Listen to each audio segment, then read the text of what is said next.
And we're live. Hello, hello, hello. Week 7. Week 7. Week Week 8. 8.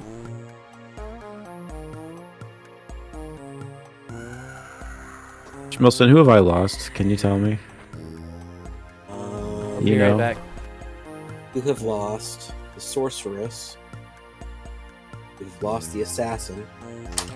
Yeah. I've lost my connection to the server, Uh-oh. so I'm gonna need another invite. He's away from the thing now, so I'll look it up while he's away. I can tell you. I think I've lost the assassin, the minstrel, the prophetess, and the sorceress. Does that sound right? That does sound right. Okay.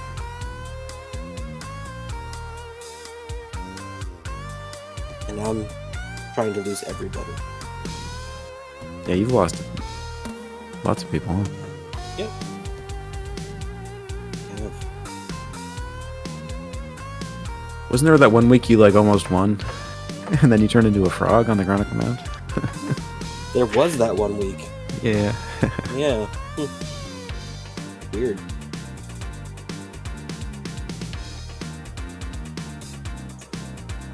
Let's see.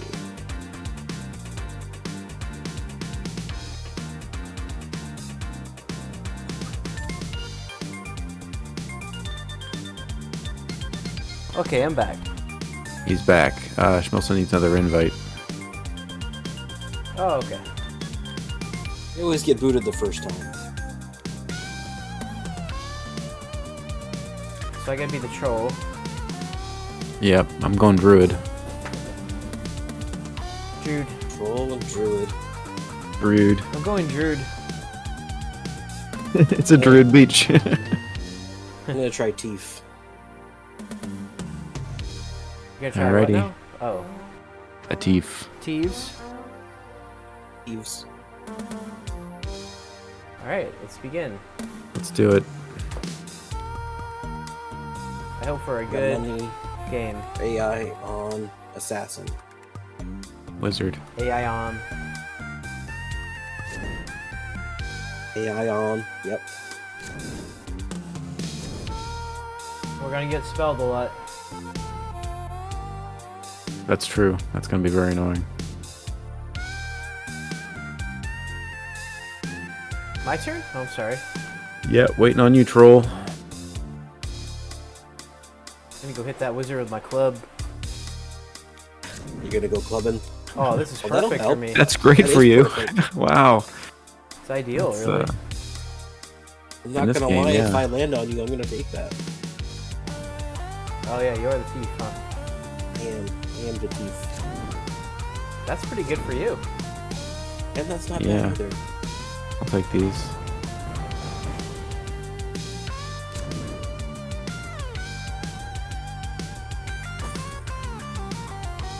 So far, so good. So I'm gonna get toaded.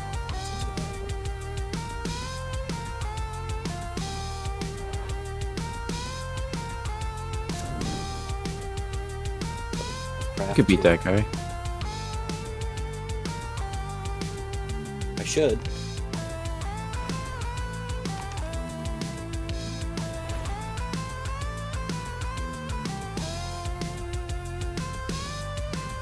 I wanna win. I want to win, win, win. He looks like a winner. I really.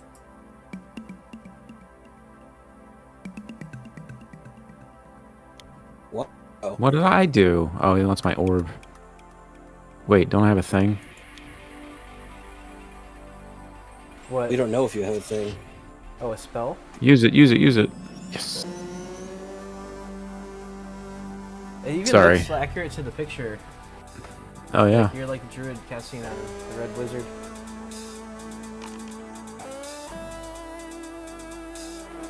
He's gonna huff off angrily and go smoke his pipe. Get killed by an ape. Ape, ape, ape. Ape. Ape. I do kind of like the Dark Fate in the other game, or the expansion. Nice. Yeah. Nice. Yeah. Because you can mess with other people's turns. Definitely gonna mess with the AI. Yeah. Mm-hmm.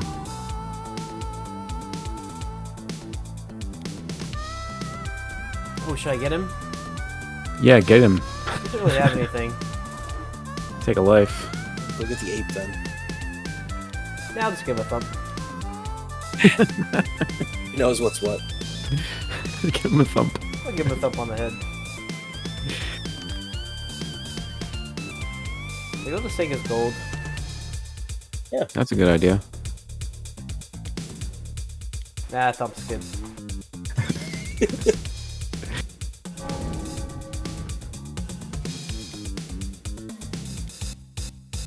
Just so he knows. Yeah, just a little knock on the head. Just a thump. I don't like you. Now he knows. Now he knows. You rubbed his nose in it.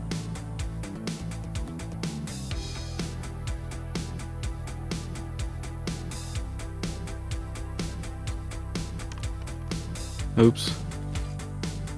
That's not good. Oh, it works out. Wow. That boar sucks a little bit more than I do. That boar was That's all I half dead needed. already. Alright, do we want to talk about the Agent Intellect? Sure. Or are we saving it? Yeah. Ah. Fire away! I don't have a lot of stuff on this one. I don't either. It felt like less involved than the last one. Yeah, the lyrics weren't as deep, I don't think. There were some interesting ones, but not... They weren't all that way. Yeah. Fair enough. What do you want to start with? Number 1? Sure, The Devil in His Youth. Or should we just give a background on the album? Yeah, if you have one. It's the 3rd album. Released in October 2015. The album is named after an ancient medieval philosophical questioning of how the mind operates in relation to the so-called active intellect, also known as Agent Intellect and other names. And the singles are Why Does It Shake, Dope Cloud, and I Forgive You. Alright. Alright, Alright. got that out of the way. And I decided not to go rank them by number this time. I did the tiers. Oh, you guys both did tiers? I did 3S, 3A, 3B, and 3C tier. Wow. Tears for Fears. Anyway. I just picked the top 2. Alright, Like I did always. let's go with your top 2. Well, Devil in His Youth is my favorite song on the album. Oh, that works out. It's number 1. Number 1 song on the album. First song on the album. Yep. What did you like about it? It just it's more upbeat and majory sounding than most Protomartyr stuff. So it sounded different in that sense to me. It's got like a more upbeat punk. Just the music. Yeah. Okay. I felt the whole album was kind of that way. Yeah, it wasn't as dark tonally. Like, I don't think as like that the more recent stuff. And I'm not an expert on this band, but hearing He cut You out. cut out there. like You cut out. Yeah. Now. when I was listening to this band, I was hearing more. It sounded I think it sounded like they could be playing with them. With who? The Strokes. The Strokes. okay. Yeah, I have the Strokes referenced a few points. Yeah. The set just tonally they sounded similar Yep. in this album. Mm-hmm. Interesting. I would agree with that. But yeah, I just like the song, and I tried to take a stab at the lyrics, but you guys said these ones aren't deep, but just seems to be about privilege meeting reality. That seems to be what he's talking about to Yeah, me. same Like thing. Yep. expecting a ton and then not getting it and getting pissed. Yeah, I had violent, rebellious youths who want people to feel like they do. Forcefully Mhm. sometimes. So I found a interview or a question asked Joe Casey. Was there any particular influence for The Devil in His Youth? It's probably my favorite opener of all time. It's a question on Reddit. Joe Casey said, not that I can remember, mostly just getting a sense of different kinds of young dudes who feel the world is owed to them. Privileged youth, like you So said. there you go. Sick. So I just gave this song an A tier. It's just below S for me. This was Just a below. B. This was a B for me. This is my favorite song on the album. So So It there. surprises me.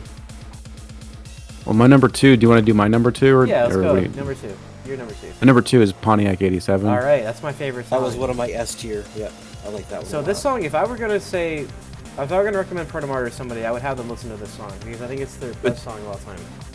Do you think it sounds like a Protomartyr song though? I don't know. I don't know if you It can sounds define like a Protomartyr song because they're so different. That's true. That's true. I just like This the one. theme. I like what he was talking about in the song. I felt like he was talking about how he became jaded because of the Pope visiting or whatever, and then he has not stopped. He hasn't stopped being jaded about certain things since then. Is what it felt like to me. Yeah. Sometimes wishes he didn't see the world the way that he does.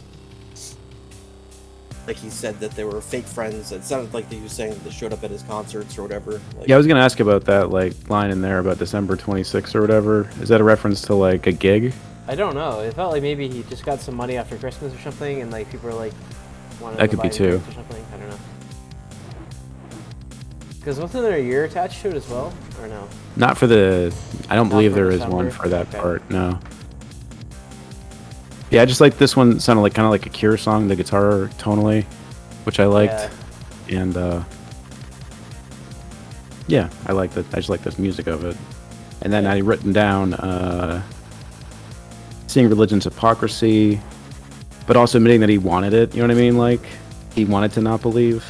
And then I Yeah. figured with if the gig was like, you know, he has fake smiling faces at him and people want to buy him drinks now. Yeah, like he's jaded about it already, but he knew he wanted to be about it. He knew he wanted to be jaded about it. Does that make sense? Like Yeah. he has a negative, a pessimist outview to begin with. Is what I think it is. yeah, Does that make Yeah, sense? No, it does. Sorry, someone was in the room here, talking to me. Got it. Yeah. So, don't tell anyone. That's what I wanted. Sounds like self-destructive behavior, sort of. Mm-hmm. Yeah. And I wrote down that contrast like a holy event with a pope with the true nature of the humans, sort of like the feeling of what should be a holy event, which you already said, but Mm-hmm. and then they ruin it. yeah. And then there's a phrase in there, the dog in the manger, which I had no idea what that was. You guys look that up at all? Yeah, I was gonna ask you guys what that meant. Schmielson? Go for it. Alright, so the dog in the manger comes from an old fable attributed to Aesop. In the fable, a dog lies in the manger filled with hay, not allowing the other animals to eat the hay even though the dog itself has no use for it. This behavior is often seen as selfish and possessive. I think he was talking about himself or humans, I'm not sure. Mm-hmm. I don't I know. think that's a thing. I was actually, it's really bizarre because I was reading something else. I think it was a parable. I think it might have been in the Quran about a dog baring its teeth at everybody and didn't necessarily want whatever it was guarding. Right, It wouldn't let exactly. anybody have it. As long as no one else had it. Right. That's weird. Hmm. Because I didn't look that up. Oh, weird. Okay. It's really strange. So anyways, yeah, the song is great. Musically, it's my favorite Protomartyr album of all time, for sure. S tier. This song is your favorite? Yeah, the song is my #1 Protomartyr song of all time. Oh wow, Yeah. high praise. And it was S tier for me as well. And I would say, like, if I were gonna say, like, hey, you should listen to this band, I would have them listen to that song. Like, I can't think of another song I'd rather have them listen to. Mm-hmm. I don't know if you want to agree or not, but I'm trying to click through here. No, it's a great song. It's 100% like it's a standout song from them for sure. I would agree with that. Yeah.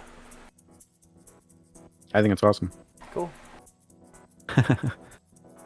Any other thoughts on that song?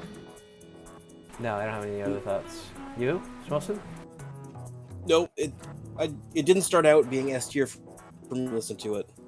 More jumped up, so I forgot how. Yeah, good I'd say. this- I was just gonna say the second time I listened to this album through is when that one hooked me. What were you gonna say? Go ahead. I was gonna say I've listened to this album a lot. I forgot how good it was because I listened to all their songs in like one big list.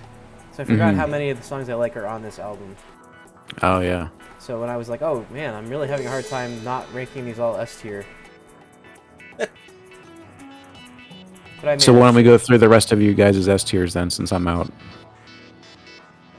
You guys can just go, or we can work from the bottom. What do you think? It should jump back up to number 2 if you want. Song number 2. Yeah, we could do that. Word starve. Pontiac 87 was the 5th track of the album. Yep. Yeah, Coward Starve.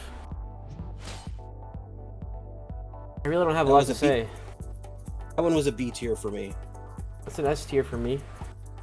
Oh wow. I thought it was okay. I wrote it. I like the solo-y guitar part, but musically, this is mostly forgettable for me. You said S tier. Yeah, I just like the way the vocals pace perfectly with like the building rhythm, just like the way he sings. Yeah, that is good. I don't really have. Would a lot. you? Well, you said it was B tier for you, Schmilson? Yeah, and it wasn't that it was bad. It was just there were 6 songs I liked better. There you go. I wrote down, here's the notes I made. Lyrics evoke frustration with social pressures that come from living under some system. That's the thought I had when I was listening to it. Does that make any sense? Yeah. Yeah. I don't know if I picked this up out of nowhere, but it seemed like it was talking about some social pressure and feel weak, but they said they could threaten with fire. I don't know. These hands could make fire. I don't know. That's what it seemed like to me. It's just that they were threatening as well as talking about social pressure. So I didn't know if it was like a song about somebody that could possibly be hitting their tipping point. I'm not sure. That's what it seemed like to me.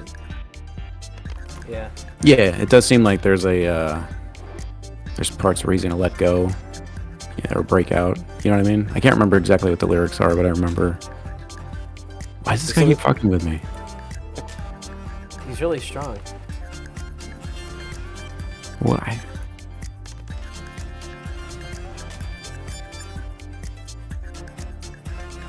I'm gonna go for it. Wow. Yeah. Eh.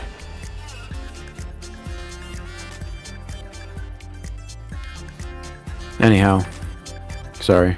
No, it's all good. Let's see. I didn't do a lot of the lyrics analysis this time. I just didn't have it in me. But It wasn't that I didn't have it in me, but there wasn't as much. you cut out, so I didn't hear what you said. I felt like there wasn't as much underlying this time. Like the stuff that was there was more on. There weren't as many vague references that you'd had to look up. Yeah, I agree with you on That one did. There were some, but not. Yeah, no, there definitely are some. Just some of these songs, like I didn't have anything that I could analyze really, that I could get out of it.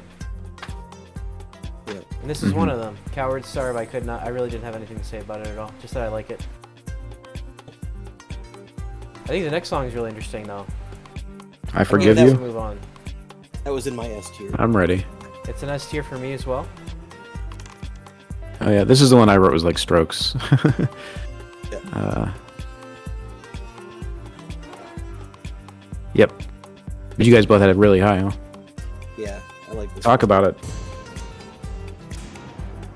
Let me buy some stuff first. No. I'll talk about it. Yeah, you So talk about he it. talks about the lyrics are the eyes of Carusa upon you. Yeah, I couldn't find what that was. I tried and I couldn't find it. I did. I found it. Did you find it, Yeah, I Schmilson? did too. Okay. Yeah, cool. I did. Yeah. So it's this lawyer in Detroit, and the billboards are everywhere. And it's this woman, obviously. Well, not obviously, but her name is like Jumana Karuz.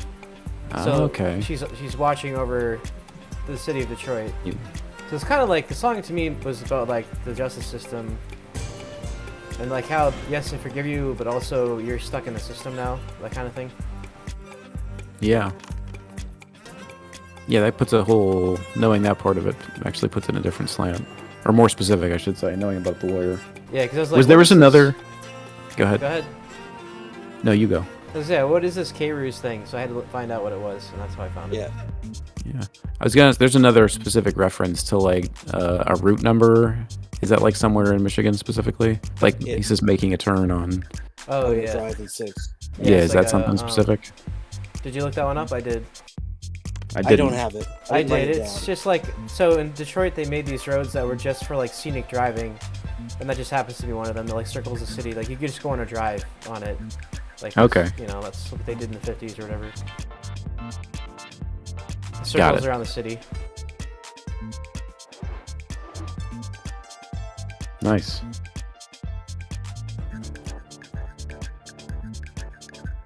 So circular again, like the justice system. Oh yeah, right on. I just wrote down it seems to be about repeating mistakes. Obviously, that's Yeah. about as deep as I got on it. That's pretty much what it is. I like the justice system. Read on it's more specific. Circling in and out of it. Yeah, exactly. That's what I thought. Nice. What about you, Schmilson? Yes. Yeah, okay. Yes to all of that. Yeah, I got the same stuff out of that. I just like he added some personal stuff too, like the chemist priest was like a chemistry teacher that he had that apparently was spying on kids in the locker room or something like that. I missed that entirely, but Yeah, I didn't catch that at all. And then the exit, MacGuffin's exit, is a reference to AMC bar at the movie theaters. Huh. You're not a regular at the bar. He forgives you though. See. There's just some. I thought there were some cool references. Yeah, there's a lot of Detroit stuff in that song. Yeah. Very Detroit. Detroiters. Alright. Anything Yeah, else that's all I got on that one. No, it sounds like the Strokes. I like it. Yeah. All right. And the next one is track 4, Boise or Boise. I don't really know how to say that, I guess. Is it Boisa. Boisa. Boisa, Boisa. That was a weird one. Yeah, this is probably my least favorite song on the album. I still It gave was, it an A tier. It was an A tier for me. Yeah. Oh yeah. Once I knew what he was talking about. Yeah, I like the lyrics. Yeah. Here, I'm gonna give you what I wrote. It seems to be about how minority voices are amplified through the internet. Is that something that's no, not even Mine close? was more basic than that. I just said how technology allows us to be influenced by others, like directly in our homes. There's something about specific like lonesome men and stuff, and That makes sense. Did you find? and they let them into our homes. It made me think like I don't know, Fox News or whatever. Like, so I Did don't you know. actually look up what Boyce and Boise were? I tried No, to, I did but not. you go ahead. I didn't get it. The apparently 2 demons of electronic devices. It was created Huh. by some internet group that said that these are the demons of electronic devices. That's Wow. interesting.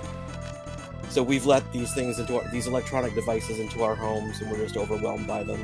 Mm-hmm. I did not see that. It was a deep dig. I went really, I tried to. I Really couldn't deep find for that anything. Yeah, that's good. yeah. Boisa, Boisa.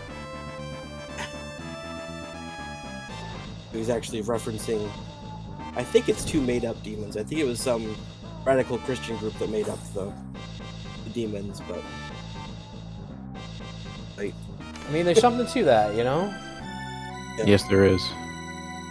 Maybe We- not like we- actual demons, but, you know, crap in our house that doesn't need to be here. metaphorical demons. Yeah. Anyway, I didn't like really listening to it. You didn't really like it? Yeah, that's fine. It's just too. Some of his songs are just so like repetitive. And sometimes it just doesn't work for me. And this is one of the times it doesn't work. Yeah, that's fair. It's a fair assessment. Cool. So we did. So we can skip yeah. Pontiac 87. Right, Yeah. that's track number 5 is Pontiac 87. And next track is Uncle Mother's S tier. S tier, really? Yeah, That was one of my lower ones. That was a C for me. I told you I had a hard time ranking anything lower than S, so. I thought it was alright. Did you get into the background to that track at all? I thought I might have, but I don't know for sure. I want to hear what you have. Can I say my general? I was Yeah, like, you seems go. about old people being anti-old people or something. Is that accurate? I don't know. There's some kind of Definitely weird is- something about there- going home and leaving your kids in your car, and they'll have like, Yeah, you I don't know. mind the furniture. It's an uncle Right. or old Christian's party or whatever. What do So you what's get, the real Chelsea? story? Well, the background, I wasn't going to give what the song's about. The background I was going to give was about the title of the song came from a random phone call from a wrong number that one of the members of the band got, and they couldn't understand what the guy was saying on the phone, but they thought they said over at Uncle Mother's. So, Uncle Mother's. Uncle Mother's. so it became the title of the track. That's funny. Huh. I had no idea what it was about. No idea. I thought it was about drug dens. That's what I thought. And I thought Oh, that could be. I thought the minding the furniture was just kind of being, I don't know. So there was one lyric that's talked about the inmost light. I can't remember what it was now. I can look it up though. So I searched that, and it's a short novel published in 1894. It tells the story of a mad doctor who incarnates the soul of his wife into a beautiful shining jewel. And I don't know if that's related or not. I don't either. Let me find the lyric real quick.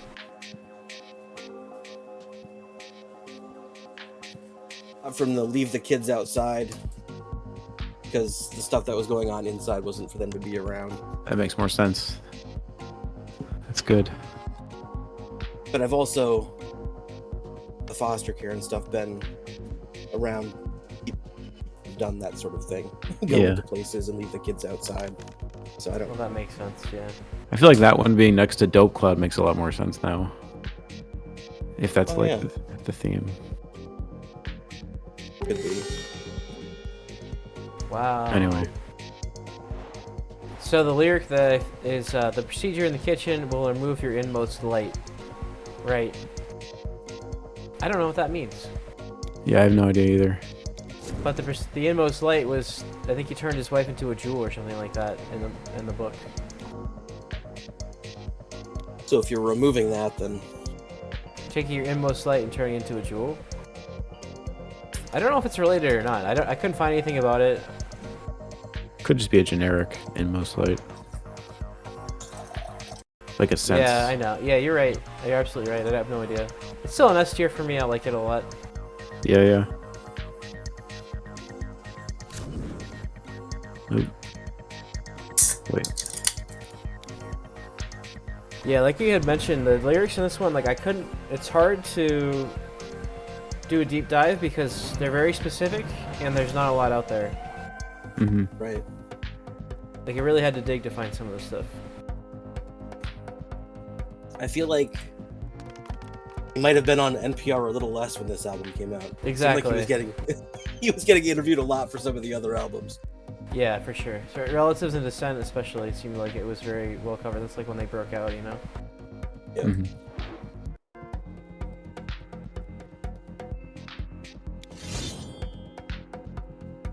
Alright, is that all we got Yep. for Uncle Mother's?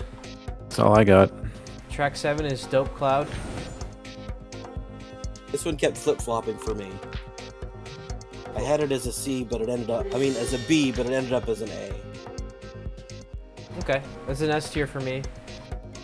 S tier. I think we're gonna get used to that. There's not many left after this one. Right. Oh, not many S tiers. Yeah, not many S tiers. Thoughts? This would have been one of my. This is probably my third favorite song on the album. If I did top Yeah, three, that's this fair, would be number for 3. sure.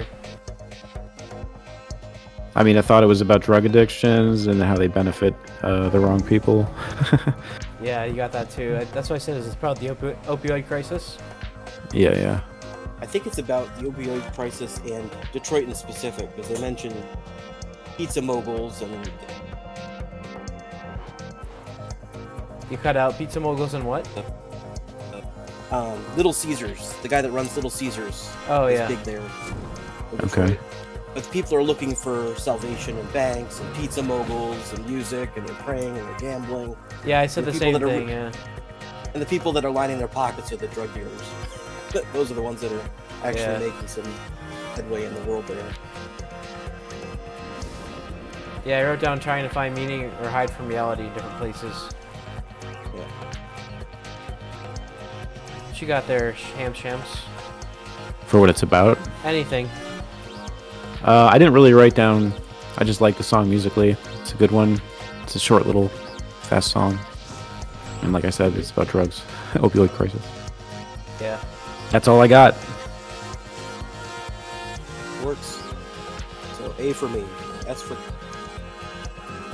S for Boobox, and number 3 maybe for MJ. No, it's number 3. Alright. Alright, Hermit. That was a weird one. I didn't know what to do with it. Yeah, same. I gave it an A tier. I put it in C. I didn't really like this one. Nothing got lower than an A tier for me, so that means, you know, lower half, I guess. Yeah. Okay. I just wrote down, narrator describes desire to run from society instead of making efforts to change it for the better. I don't know if that's accurate or not. Could be. I mostly just came away like, they lie, they lie, they lie. That's what I remember Yeah. about this song. The thing that I dug into the most was the the little. Yeah, what is that all woman about? She was reading from a book. The book is called, let's see, Emblematic Monsters, Unnatural Conceptions, and Deformed Births in Early Modern Europe. Okay. Interesting. And I don't know how it relates, and it really it grates on me. I guess I just don't get it. I'm not sure. It's out for blood, man. Yeah, he's really messing with us. You shouldn't have thumped him. I gave him a I bonk. feel like You gave him that bonk and we've been... It's not Suffering. coming at you, I feel though. like yeah. What do you feel like? I feel like I'm not paying enough attention to what's going on here. You're gonna die. Wizard's bullying you. Oh, it's still early. You got anything on the Hermit Hamshams? No, I said it all. Okay. It's alright. It's an alright song. Yeah. Clandestine Time? I like that one. That was an S for me. It's an A tier for me. I wrote not my favorite musically.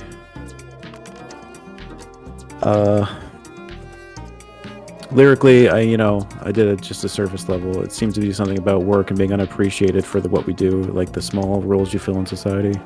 Yep. I'm not sure how accurate that is. That's what I got. Yep, same thing. That's pretty much exactly what I wrote. Nice. Seem to be about microscopic organisms, or perhaps the working class as the unseen organisms. He's gonna kill me. But he's gonna kill you good, dude. He's a meanie. He went for it. Wow, he's vindictive. He's gonna take it all. He gets it all one thing. anyway. I want it all. It's not really a reasonable.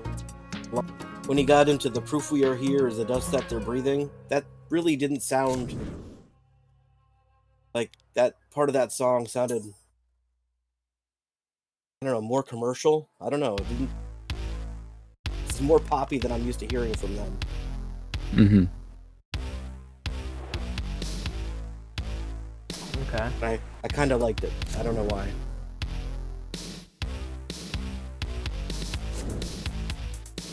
Oh no. Is this the week the AI? Is that gonna happen? It's Could. so stupid. It is too stupid. It'll get stuck in some loop. Alright, time to start over. Anyway, so you guys said it was S for you? Blue Box? I got an A on Clandestine Time. A. Ready to move on from that one, or anything else to add? No, you got what I had. Number 10, did you What's guys the rate? Shake? Yeah, how did you rate that? That was an A for me. That's an S tier for me. I liked it. There were a lot of musical changes on this one, like more than most Protomartyr songs. It went through a couple like different phases. Yeah. But I like that. I actually thought towards the end that I was listening to the next song. Yeah. Yeah. So I like that. But I have no idea what it's about. So Do you know what's about? being Chelsea? afraid, I guess. I don't know. Shrilson? Surely you found what it's about. I think it's about his mother, right? Yeah. It's just something she said in past, like, and he just took it and went with it because she has got, was it Parkinson's and Alzheimer's? Yeah, she has Parkinson's. Or she Okay. had Parkinson's. I see. So this is just about that. I wrote down it's a lament about how we are in in control of our youth, or we feel so in control in our youth, and inevitability that our bodies will break down. And there's a mention of the stranger always wins. Yes. Stranger is time. Right. Gotcha. That's what I had. There was one note that I made that I wondered. I think the lyric was like, false happiness is on the rise, see the victims piled high in a room without a roof. Yeah, what's that about? Well, when I was looking at it, I was thinking about Pharrell's song Happy. Clap your hands if you feel, happiness is the truth. Yeah. I was wondering if it was just kind of flying in the face of that, and I looked it up, and it came out a year before, so I don't know, because it's almost like it almost seems like a slap on that song, because the victims are piled high in a room without a roof. Oh. It says false happiness is on the rise. Yeah. And the song is just about being happy for good reason. I missed that. That's interesting. That could be.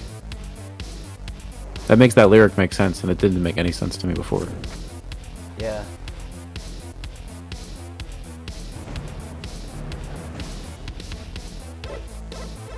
That's what I had on that song, was that, about his mom and about that specific line. Well, cool. Good. Great. Great. Pass on. Next song. Let's watch this guy take 3 turns. Next song is Ellen. The next song, Ellen, was the one that kept flip-flopping with Dope Cloud for me. I really liked this one once I dug into it. I gave it an A tier. It was a B, but it kept flip-flopping with Dope Cloud to be an A. I liked it. I like the loud, quiet, loud kind of dynamic it has. That was cool. I don't know what it's about though, other than like remorse over some girl. I don't know what you guys think. His mother is Ellen. Oh, jeez. I guess I should read the Yeah, I found the pretty sure- interview Wikipedia. about Go ahead. So is it the interview where you can go ahead. it. No, you do it. I think it's about Joe's. If it was what I read, he's talking about his dad waiting for his mom on the other side with her memories, and she doesn't have. Right. And he's just waiting for her on the other side. I don't know. That's Okay. I think. Is that not what you read? No, I would get something different. What'd you get? So this is from Joe. He says, I didn't want to be too clinical or too personal or talk about specifics about my mom's story. Therefore, what worked for me was to write a song about what my mom was going through and about time itself. Removing the person from the subject matter, even if the song is named after her, it becomes more universal and more about the passage of time, and that time will keep moving whether we want it to or not, and that we have to embrace that fact. Mm-hmm. That's what I found for it. See if I could find what I found. To see if he actually said it or if it was just somebody's breakdown of it. But I thought.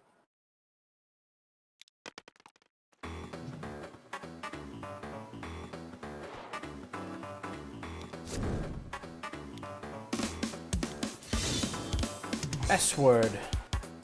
S-word. Alright, use my boat. See, the one that I read said that what you said, but then it says the song is written from the point of view of Casey's father, who died of a heart attack in 2008. It says, we can see this in lines like, though I have gone before, and others suggest a speaker traveling ahead of and waiting for Ellen. Interesting. I didn't miss that. And I guess I just got a clip of it, I guess. It's good to know. Good to know. But I liked the sentiment of that, so that's why I think that's a lot of why it kept flip-flopping for me. Yeah. Nice. I wonder more about his dad, like what happened there, like when he passed away. It said 2008. That's what that said. I mean, there's a lot of songs about his mom. Yeah. And so far we found He like died of- one mention of his dad, right? I think so. That he died of a heart attack in 2008. Oh, okay. So they mentioned him there, and in the one about it had the ring. Yeah, the ring.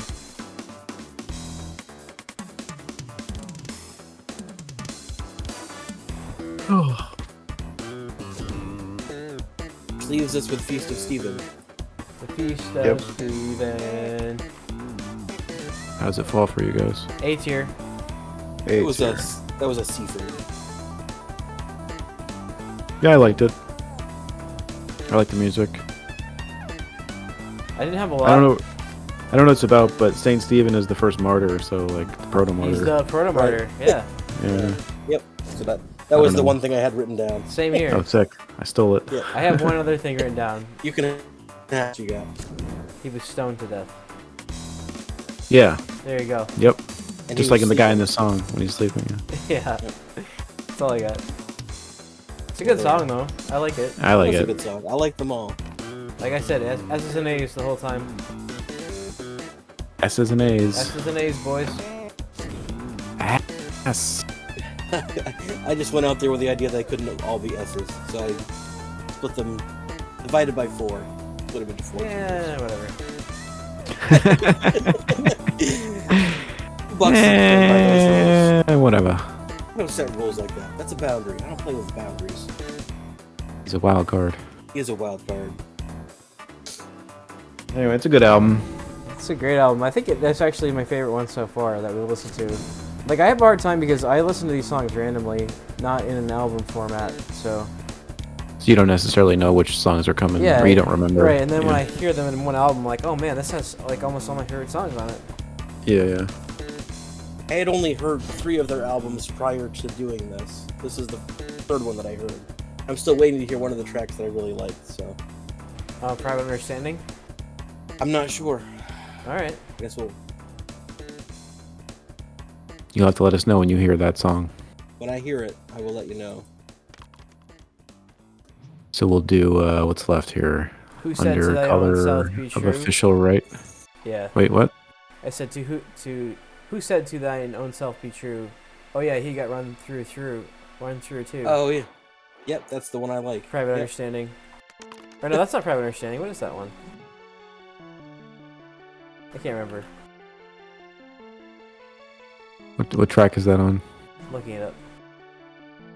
Or what album? I meant? It's one we haven't listened to. Well, obviously.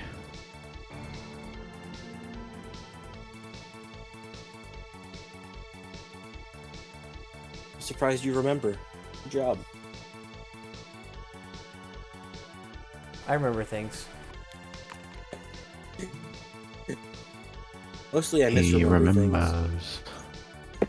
Most of the time I think I remember things, and then I remember that I don't really remember it as well as I remembered it.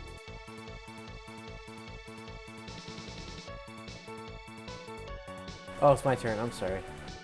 You're It's okay. fine.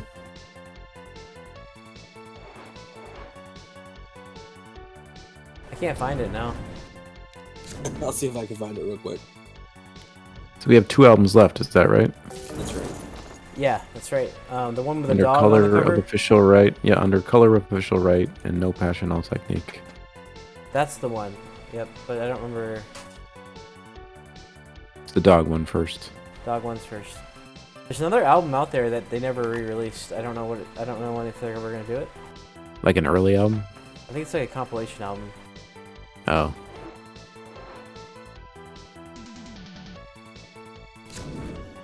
Well, maybe it'll come out. Anyway, cool, good album. Very good. Security by Shadow. I don't have that one.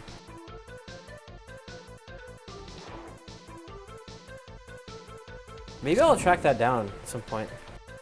Yeah. Yeah. No, that can't be right. That's 2020.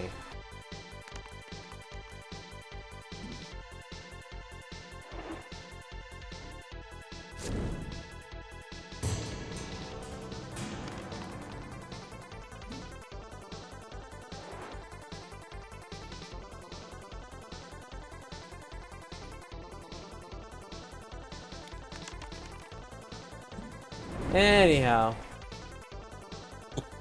He's going in. He's in. What's happening? Oh, Oh, did he get warped there? is going He in. got warped there. He got warped there. Never He mind. should exit. Yeah, What he's if- not strong What enough. if he goes for it? He's not strong enough. Does he have a talisman? He doesn't have a Probably not. talisman. Nope. Boy, ain't got no talisman. What's he doing in there with no talisman? What an idiot. What a chud. What a gonk.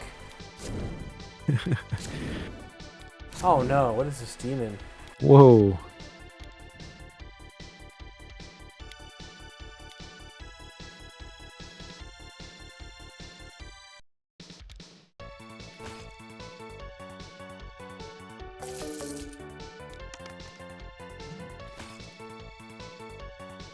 Maybe that was overkill, actually.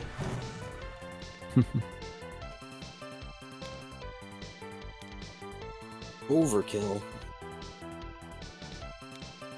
Roll it. You should have rolled it anyway. Nah. Nah, dog. It's like you flip him off when you're dying. If you roll it. That's true.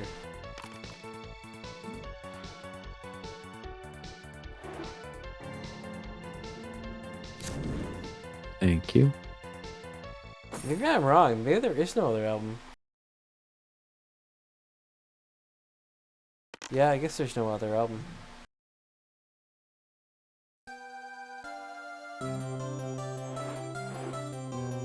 I read somewhere that there are tracks that they sometimes play in concert that aren't on albums. I'd love to see these guys in concert. Do they tour much? I think they do. Apparently, Joe Casey puts a lot of beers in his like suits. Oh yeah. He, like hides That's what I them. read.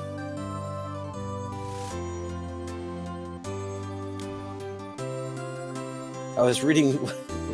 I don't know if it was the last album or the album before. There was some track that had a long section of just guitar playing or something like that. And he was wondering how many beers he could fit in that section.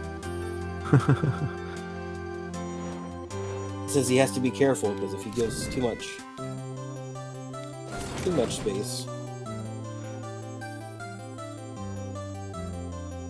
He likes a I nice watery beer though. He doesn't like the IPAs.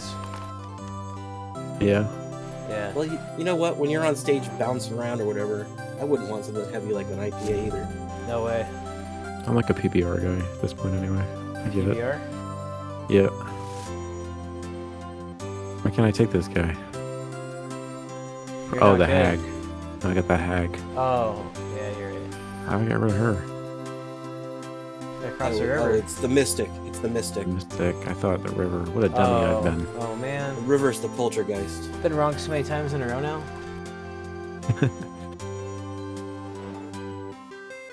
I'm just alone. I got some live albums. Can you get those on Bandcamp? I have a few that were on there. I don't think I have any live albums though. Oh.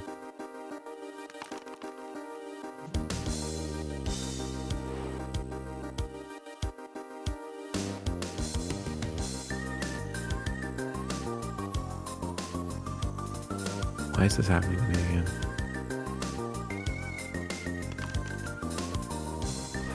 I hope I kill you so hard. Nice.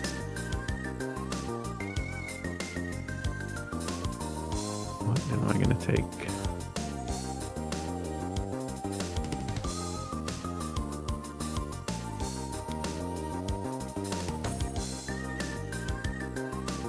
Oh, here.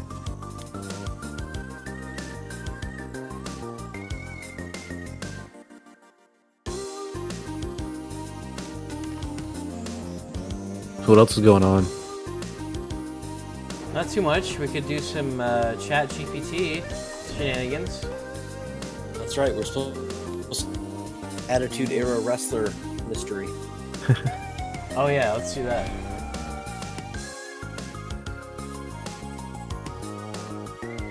Watching old wrestling, I've just seen Kurt Kurt who? Hennig? Hennig. Yeah. He was a scrawny dude when he first came up. For steroids. For the roids.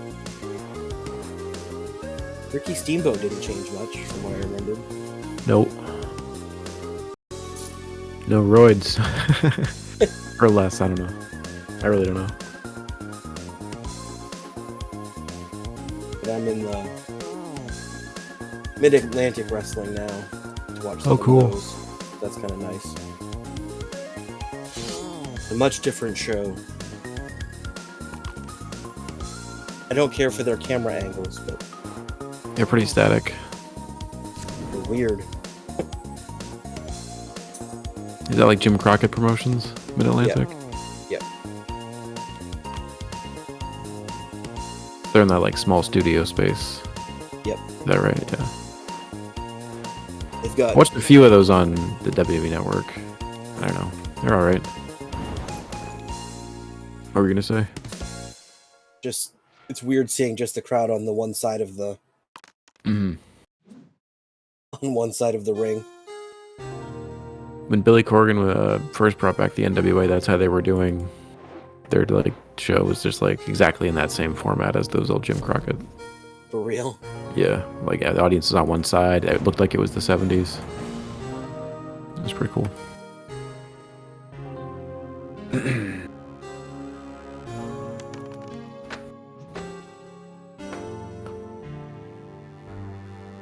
You see any good wrestlers besides Kurt Hennig and Steamboat?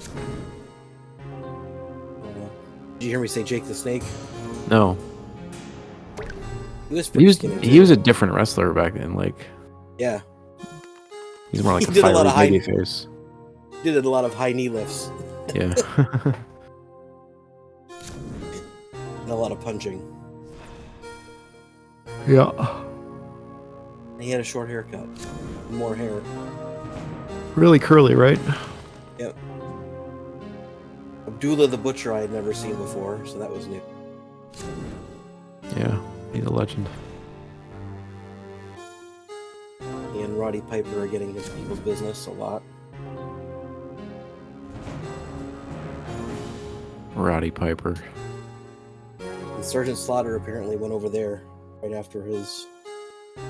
I was watching him on the other stuff, the Championship Wrestling, Mm-hmm. and suddenly he's on this other one. I don't know if he was doing both at the same time, or... Maybe.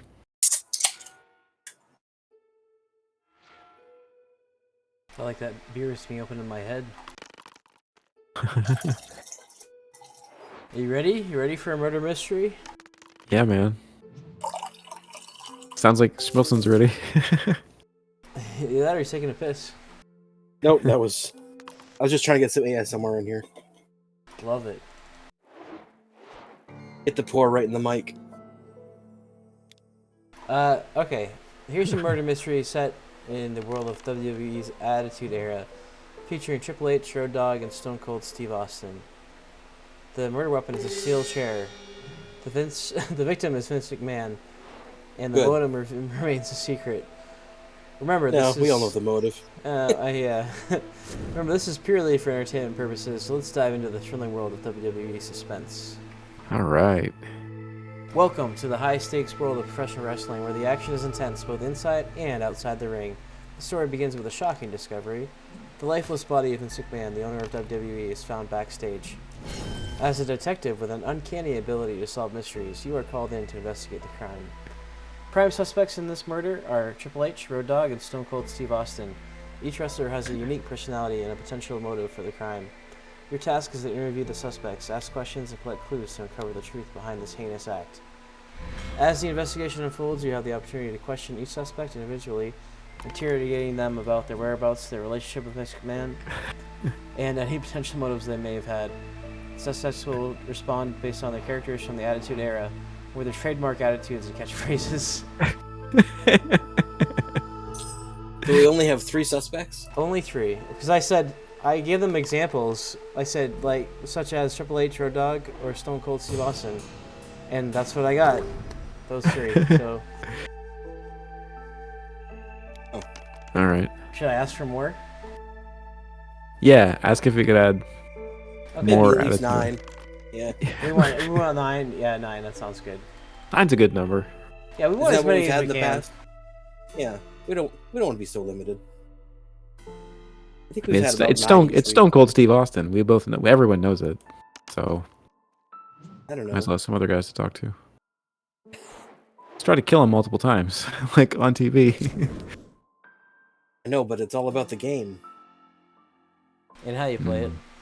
Yeah. Oh, I just It's a long closed game. everything somehow. What the heck? Oh no. Okay, I'm back.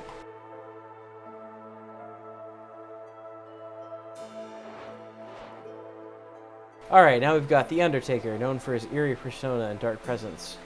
Right. The Rock, with his charismatic personality and iconic catchphrases. Chyna, a trailblazing female wrestler in a male-dominated industry. And Kurt Angle, the Olympic gold medalist turned WWE superstar. All right. It's better. Alright, ready to ask some questions, or should we make an announcement? An announcement sounds good. What do we want to announce? What do you want to announce? We're going to announce that until this murder is solved, the WWF Championship is vacated. It's completely vacated, so the champion has lost the championship. I mean, maybe we should have a cage match to determine the victim or the murderer at this point. We could have a tournament to determine the... Like, I like King of the Ring. We could do a King of the Ring. Let's How are we going to just- get Guy Fieri involved? Oh, he'll be there. Okay, cool.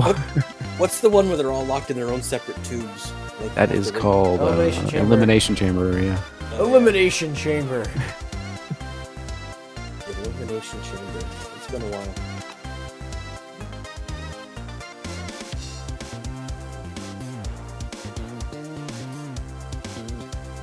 Yeah, all titles are vacated.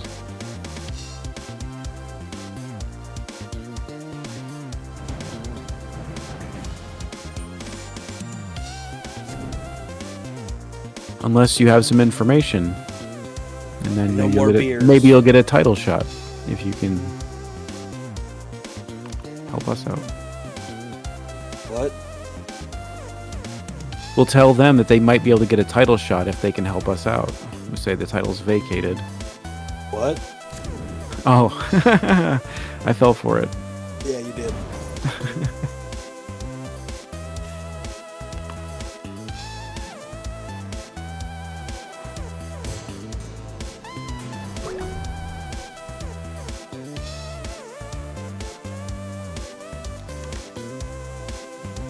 And they still do that, huh?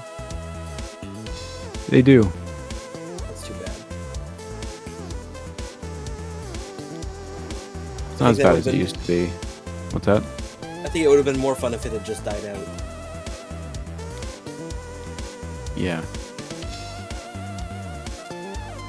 I mean, it worked for Stone Cold because he worked it into the rhythm of his promo once it started happening. Right. And I feel like the smarter wrestlers know how to work around it, but like you can see a lot of guys just be like deer in the headlights. What? Yeah, when it was him and Starts happening. when it was him and Angle, they worked it well. Yeah. Just Angle increasingly getting frustrated. Yep. That was great. It was stupid, but it was fun. It was pretty bad when I look back on it. Like, it's weird, my favorite era of wrestling. It's like objectively the worst era of wrestling. In a lot of ways. I was just looking back on the Kane car accident. That whole thing. That was so bad. That was so awful. Awful. Kane was in a car accident? No. With his girlfriend. Katie Vick. Oh, the thing with Trip. Yeah, that was That terrible. was- Disgusting. That was. Yeah. Allegedly, Vince thought it was hilarious. So Yeah, that makes sense. I'd buy that.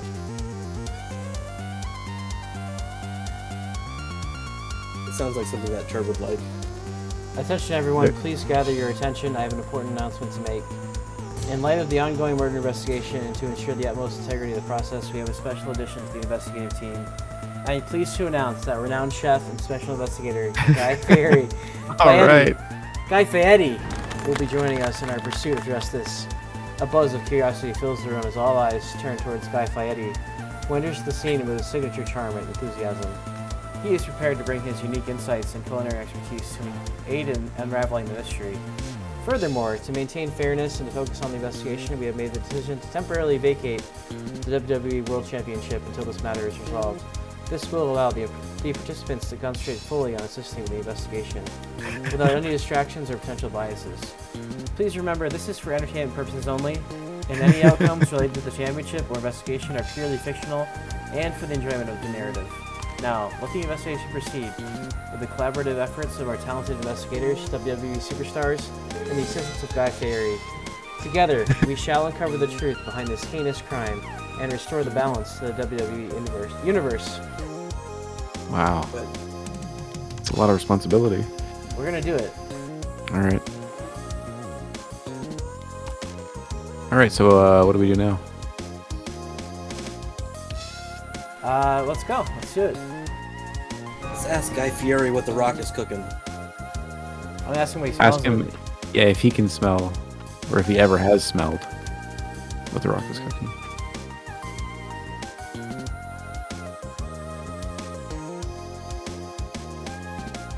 Anything good in here? Oh, I need to go see the...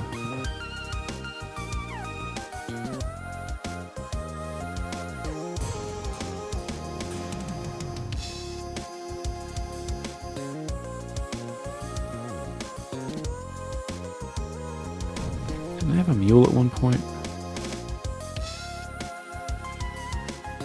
You approach Guy Fieri, the special investigator, with a playful grin on, and ask him a question that's been on everyone's mind.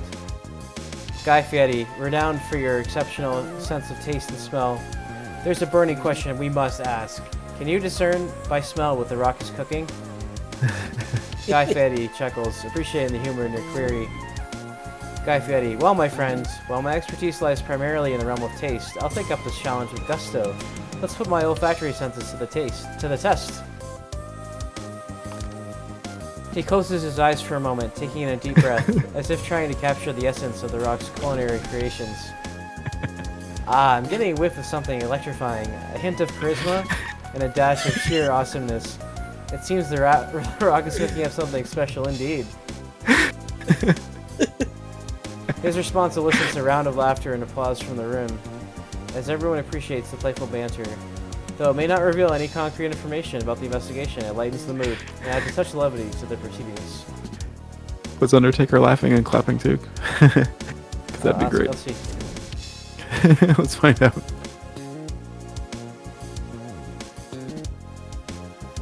His eyes roll back into his head.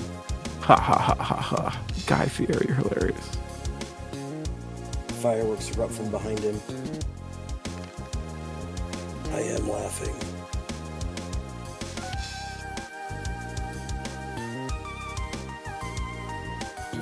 See anything else good? As Guy Fieri delivers his playful response to the question about The Rock's cooking, you take a moment to observe the reactions of the suspects, including the Undertaker. The room falls silent and all eyes turn towards the Undertaker, whose intimidating presence commands attention. The Undertaker, known for his stoic and enigmatic demeanor, cracks a faint smile, barely visible beneath his iconic hat. A subtle shift in expression suggests that he appreciates the lighthearted banter. This is before he lost the big rimmed hat. Okay, what's Attitude Era? Yeah, he should be wearing a biker, like, he should be wearing leather and a bandana. Oh, do you mean American Badass? I see what you mean. Yeah. That's true. I think he did both in the Attitude Era. But maybe you're right. I don't think so. I think he was a biker in Attitude Era. I might be wrong. I think when he and Mankind wrestled on top of the cage, I think he was still the Undertaker. Yeah, he wasn't a biker then, yeah. Alright. I think it was a transition during that period. Although the Undertaker's reaction remains guarded, there is a glimmer of amusement in his eyes, hinting at a more lighthearted side to the dark character he portrays. His subtle acknowledgement of the joke adds a touch of intrigue to his persona. I like that guy. I'm intrigued. All While right. you cannot discern his exact thoughts, it is clear the Undertaker has found some amusement in the exchange. The atmosphere in the room lightens further, with a sense of camaraderie developing among the suspects and investigators. Alright, what next? What next, indeed? Should we fingerprint the steel chair? That's a great idea. Let's dust it for fingerprints.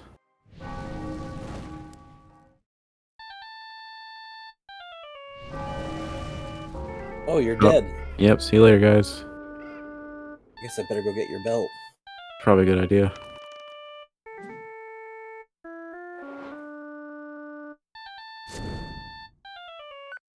Good. Oh, never mind.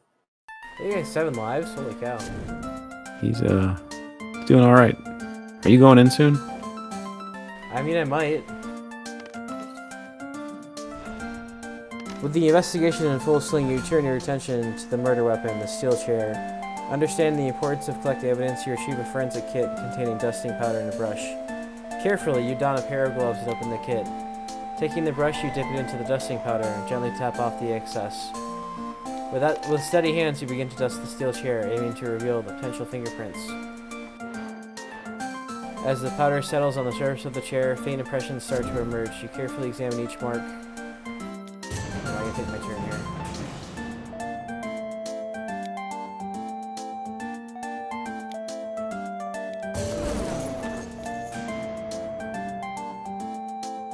You carefully examine each mark, looking for any discernible ridges or patterns. After a thorough examination, you find several partial fingerprints, indicating that multiple individuals may have handled the chair. However, without proper equipment and laboratory analysis, it is challenging to determine the identity of the individuals based solely off the fingerprints. You got all your stuff back. Oh, nice. Oh, you probably can't pick it up though, can you? No. Nope. So no fingerprints? Nothing there. Multiple We're not very good fingerprints. at our job. Undertaker wears gloves. They didn't say no fingerprints. They just said there's so many we can't discern anything useful. I see. All right. Perfect. Let's ask Stone Cold. Yeah, get that hag too. Perfect. That's what I was looking for. That's why I lost my mule. Her. Now I've lost my mule. Ow. Anyway, let's ask Stone Cold since he's the obvious suspect in my opinion. Stand by 1 minute here. Yeah, Stone Cold. I Like, am, where give me 1 second. Okay. I'm gonna Sure. observe the Undertaker and see exactly which persona we're dealing with here. Okay. As you continue your observations, you pay close attention to the Undertaker's demeanor, trying to discern which persona he is embodying during this investigation. To your surprise, the Undertaker appears to be in his American Badass persona, Whoa. with a more casual and relaxed demeanor. His signature hat and leather attire suggest this incarnation of his character. He exudes an air of confidence and displays a level of familiarity and comfort, aligning with the persona of the American Badass Undertaker. This persona is known for its motorcycle riding, tough talking, and rebellious nature. The subtle cues in his body language and expressions further reinforce the American Badass persona, suggesting that he has taken on this particular persona for the purpose of the investigation. So we're actually witnessing the turn from the Undertaker to the American Badass. American Badass. This was the turning point when Mr. Man got killed by the steel chair. Is Fred Yeah. Durst here? He could be. Do we want We him should to bring be? him on as a special investigator. I mean, if this transition is taking place before our eyes, he has to be somewhere. Yeah, be like, hey Fred, can you think of a good theme song for The Undertaker's new look? Maybe he has something to suggest. How about Behind Blue Eyes? Could be. Could do that. Anyway, I don't think there's any way he wore the hat when he was riding the motorcycle. It would have flown right off his head when he was riding it down to the ring. This is true. He had a bandana during that It was time. glued on his head. Okay, it could have been glued on as well.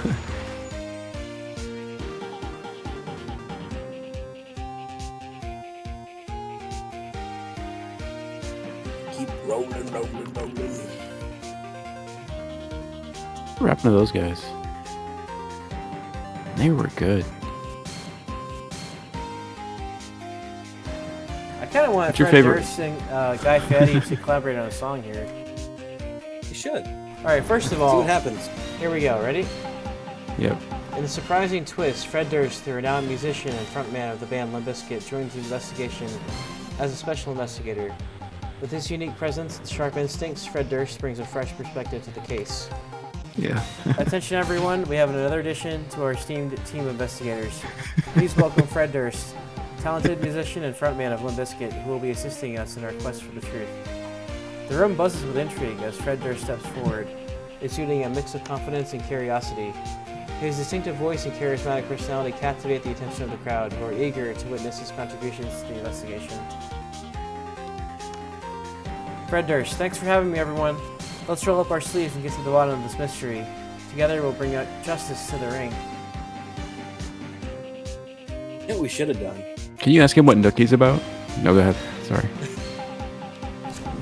From Smash Mouth to here. Because he and Guy Fieri would totally... I mean, they both rocking the fake blonde hair. It's like a ton of douchebags in this investigation. No, we're not, I don't want that. It's Smash Mouth on here. Have some class. With Fred Durst's involvement, the dynamic of the investigation takes a new turn, as his intuition and musical expertise may provide unexpected insights. The team of investigators, including Guy Fieri, Fred Durst, and others, work in collaboration to shed light on the truth surrounding Vince McMahon's murder.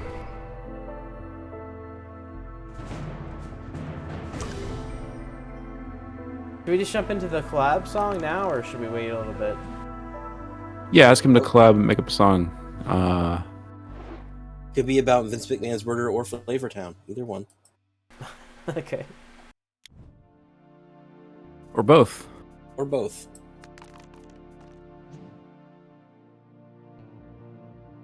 Become evil. Well, I don't have a choice. Get rid.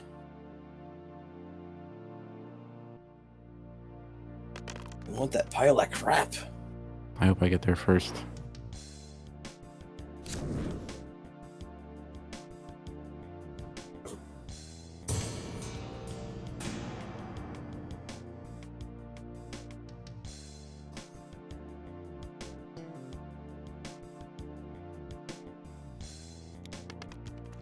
I had followers too. Do they just disappear? They go back to the draw pile or something? Who had followers? Me? I did. Should be on the board somewhere. Yeah, it should Before be I got somewhere. that hag, I had mules and They're probably on that pixies spot. and I think they they're get not dropped. there. They're not there. Maybe the hag makes them discard. Go steal some mules from the market again. Good grief. Oh man. Good Stealing gravy. mules Get from the rolled by a market. Lemure. Picnic time.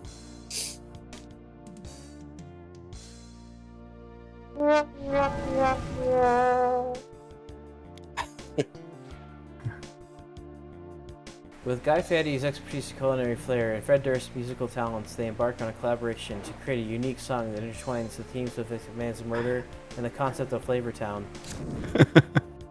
Guy Fieri and Fred Durst take a moment to discuss their ideas, tapping into the creative energies and drawing inspiration from the dramatic events surrounding the investigation. They exchange notes, brainstorm lyrics, and work together to craft a song that captures the essence of the mystery and the vibrant spirit of Flavortown. Keep cooking. After some Like- time... All the suspects are still here. Go Yeah, ahead. no, it's okay. After some time spent honing their ideas, Guy and Fred are ready to present their creation. They take the stage, each bringing their unique style and energy to the performance. The room fills with anticipation as they launch into the song, the lyrics weaving a tale of intrigue and deliciousness. The catchy melody and spirited rhythms resonate throughout the room, capturing the attention of everyone present. The song serves as both an homage to Vince McMahon and a celebration of Flavortown's vibrant flavors. It becomes a testament to the resilience and creativity of the investigators, turning a tragic event into an opportunity to unite together through music and culinary passion. As Guy and Fred perform, the audience can't help but join in, clapping and singing along. The atmosphere becomes electrified, with a sense of unity and excitement, showcasing the power of music and collaboration. I want to know the lyrics, though. Yeah, me too. I think we need to take this act on the road. Challenge complete. What'd you complete? I gained 10 items. Oh. Nice job. Thanks. Oh, I hate this guy. Such a D-bag. Anyway, I think we should get a tour bus and take everyone on the road Alright, that's interesting. Okay. and do a show, Let me keep all my goodies. a benefit for Vince McMahon. And all the wrestlers have to do a talent portion. Can we do that? Yeah, I think that's possible. Let me, these lyrics are just sitting here waiting for me to read them. Hold on a second. Okay, go ahead. Yep. I just gotta finish this battle real quick.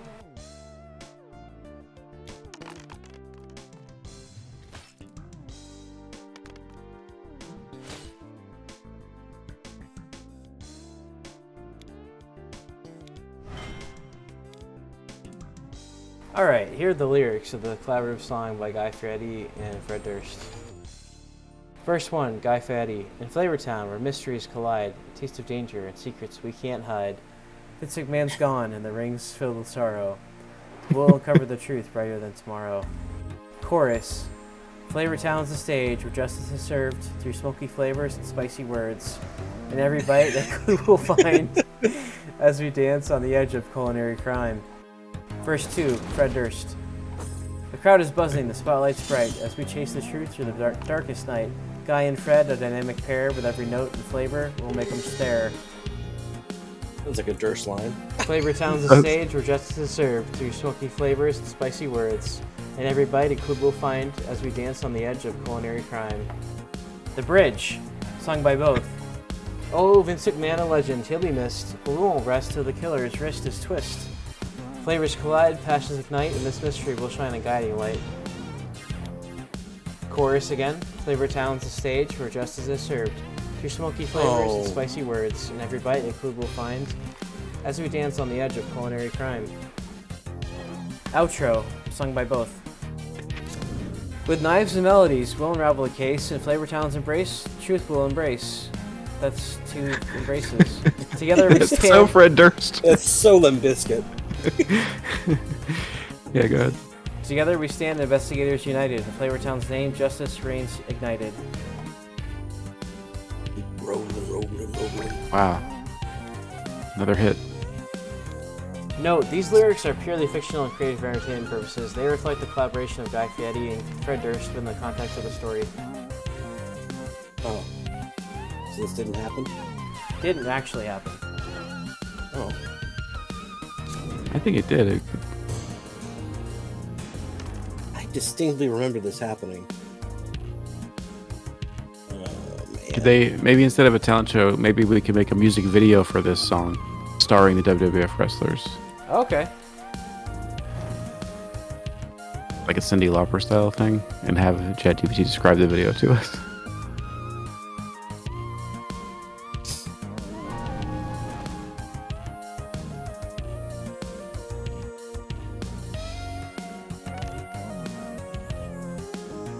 Or ChatGPT. Why? Of all the things that it could do. Entertain me, computer. Dance, monkey, dance. Well, whatever. Oh, I'm on board. Which Cyndi Lauper song was it? That's a good question. Girls just want to have fun. Was it that Girls one? Just Wanna Have Fun? Goonies. It's the Goonies one. Music video there too. Good enough or something? Good enough, yeah. Goonies are good enough. Both have Captain Lou Albano in them. I'm just gonna see if this one's the one I'm thinking of.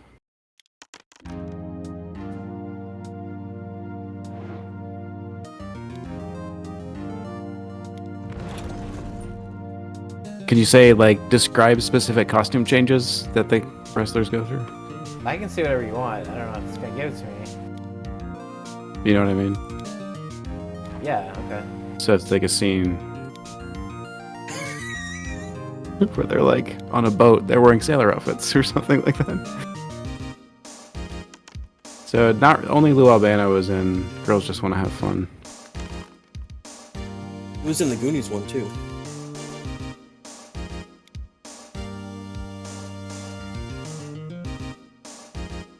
Yeah. The Goonies are good enough is the video we want.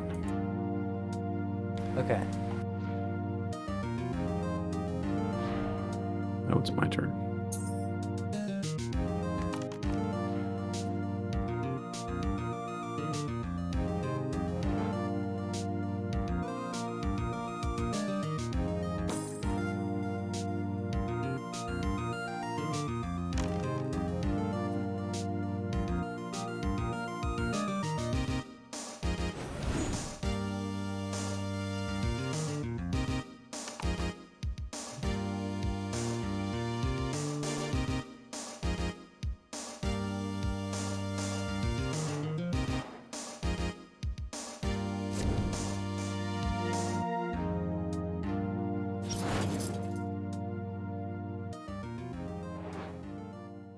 Do you guys remember the first time you saw the Hell in the Cell match with Undertaker and Mick Foley? I saw it in college. I don't remember when I watched Yeah. it. I remember renting the tape from the video store, just being like, "Holy!" Like I didn't know that was gonna happen. I couldn't believe it. It was the craziest thing I'd ever seen. My roommate bought a tape that had a match with interviews, Hmm. and we just kept watching it over and over and over again. Mick Foley smiling. His Ridiculous. teeth knocked out.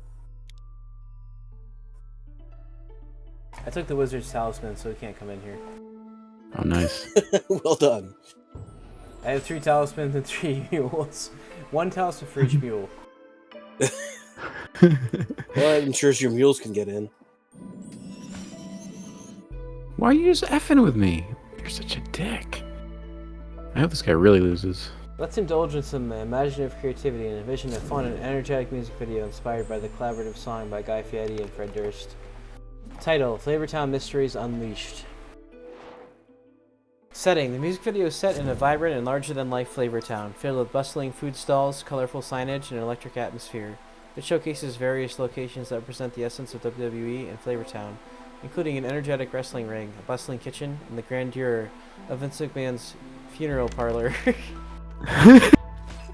We should have had them include Vince McMahon in kind of like a Weekend at Bernie's situation. Well, you had him just, his coffin should be present in all the shots. Okay. I asked for that. Costumes, visuals: Guy Fieri sporting his trademark flame-covered shirt, sunglasses, and his signature bleach blonde spiked hair. Oh, looking great, guy. Guy exudes a charismatic characteristic energetic style as he leads the way through Flavortown. It was close to what you said. Fred Durst, embodying his own iconic style, Fred wears a fitted cap, baggy clothes, and his unmistakable red goatee, adding his distinctive flair to the music video. The wrestlers. The WWE Attitude Era wrestlers include Triple H, Road Dogg, Stone Cold Steve Austin, The Undertaker, The Rock, Chyna, and Kurt Angle make appearances in their respective ring gear, ready to showcase their signature moves and personas throughout the video. Vince McMahon's coffin. The presence of Vince McMahon's coffin serves as a visual reminder of the ongoing investigation, adding an element of intrigue and providing a backdrop for key scenes. Scenes. Opening. The video starts with Guy Fieri and Fred Durst strolling through the energetic streets of Flavortown, surrounded by food vendors, fans, and enthusiastic wrestlers. Wrestling ring. The wrestlers take turns performing their iconic moves and poses in the wrestling ring. Intercut with shots of Guy and Fred jamming alongside them, showcasing the fusion of wrestling and music. Kitchen chaos. Guy and Fred find themselves in a bustling kitchen, surrounded by sizzling pans, flying ingredients, and culinary chaos. They embrace the mayhem, dancing and singing alongside professional chefs and wrestlers turned cooks. Oh, I closed it out. Damn it. One moment, please. Loading. Funeral parlor drama. Vince McMahon's funeral parlor serves as a dramatic backdrop, with the wrestlers engaging in intense confrontations, adding a touch of mystery and suspense to the video. Climactic finale. The video culminates in a grand finale, where all the characters gather together, united by their shared pursuit of justice and the vibrant spirit of Flavortown. They come together in dynamic group performance, celebrating their collaboration and showcasing their individual talents. Well, that's nice. So there's 5 scenes. I wonder, what was the wizard's name from the Flavortown? The wing guy? It was Wayne, the Wingmaster. Is that right? I don't remember. Let me go back first.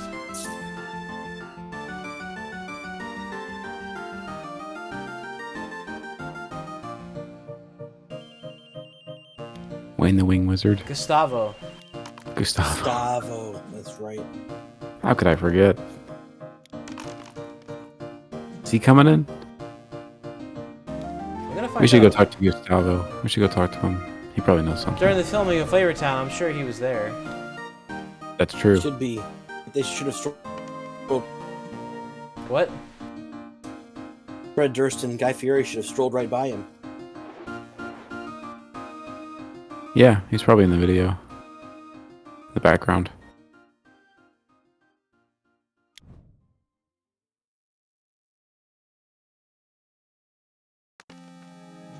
Should ask him how the wing business is doing.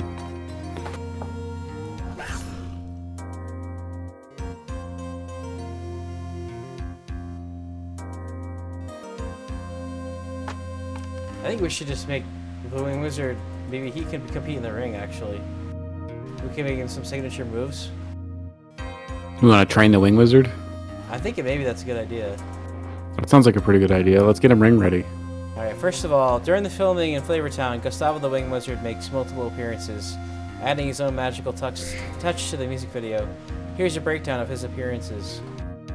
Opening Sweet. scene. What? I said sweet. Oh, okay. Gustavo the Wing Wizard makes his grand entrance at the start of the music video, emerging from a cloud of smoke, wielding a wand in one hand and a platter of mouth-watering wings in the other. He joins Guy Fieri and Fred Durst in a playful dance sequence, showcasing his mystical presence. Kitchen chaos. In the bustling kitchen scene, Gustavo showcases his wing wizardry, enchanting the dishes with his flavorful magic. He adds an extra dash of spice and excitement to the chaotic culinary atmosphere, captivating both the wrestlers and the viewers. Wrestling ring. Gustavo takes the stage in the wrestling ring, where he performs awe-inspiring wing tricks and illusions. He enchants the steel chairs, transforming them into golden wings before the eyes of the amazed wrestlers. Tell him not to use that one chair. His That's a magical murder weapon. Right, he turned it into a golden wing. His magical presence added the touch of whimsy and spectacle to the video. And in the finale, Gustavo appears alongside the wrestlers Guy Fieri and Fred Durst, showcasing his magical prowess one final time. He conjures a flurry of wings that rain down on the crowd, creating an atmosphere of excitement and celebration. And pain. And pain. I got wing in my eye! Oh my god!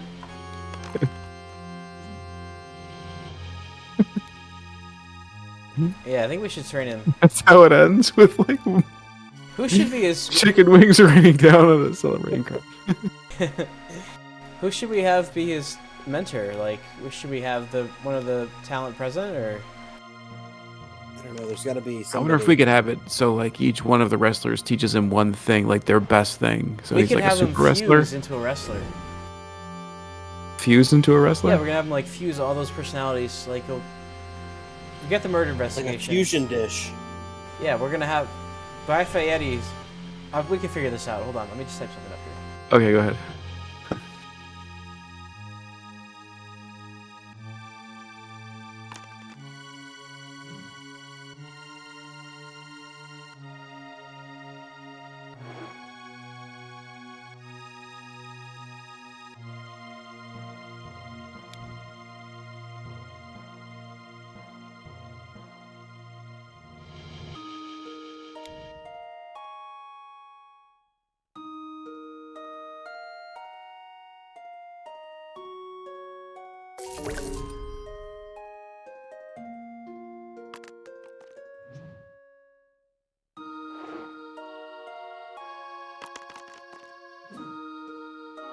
Bum, ba bum, bum, bum, bum, bum.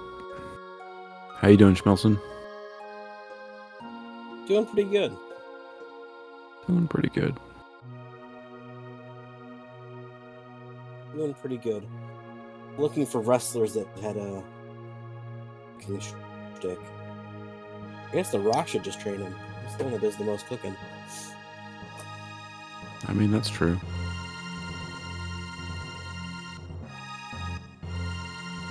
Were there any cooking wrestlers? I couldn't find any. Only thing I could find was an indie wrestler called Luigi Primo. Oh yeah, he had a minute.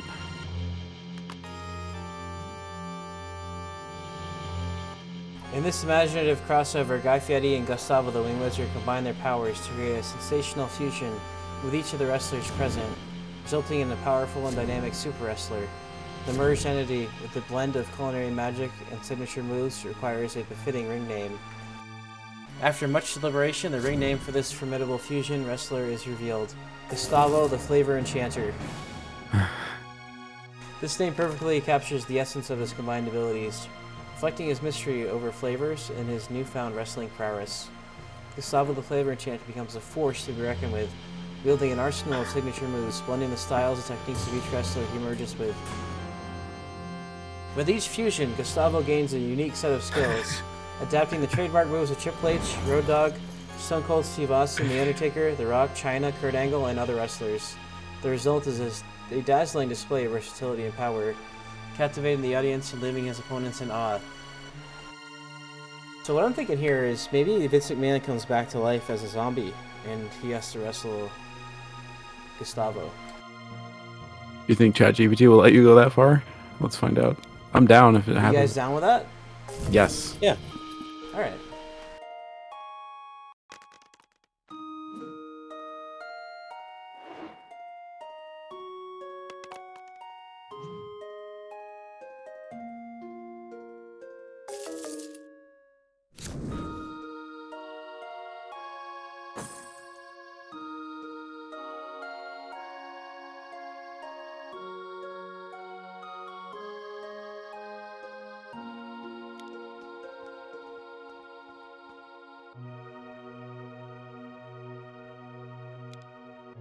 Anyway, Luigi Primo went viral a few years ago, Oh, you did?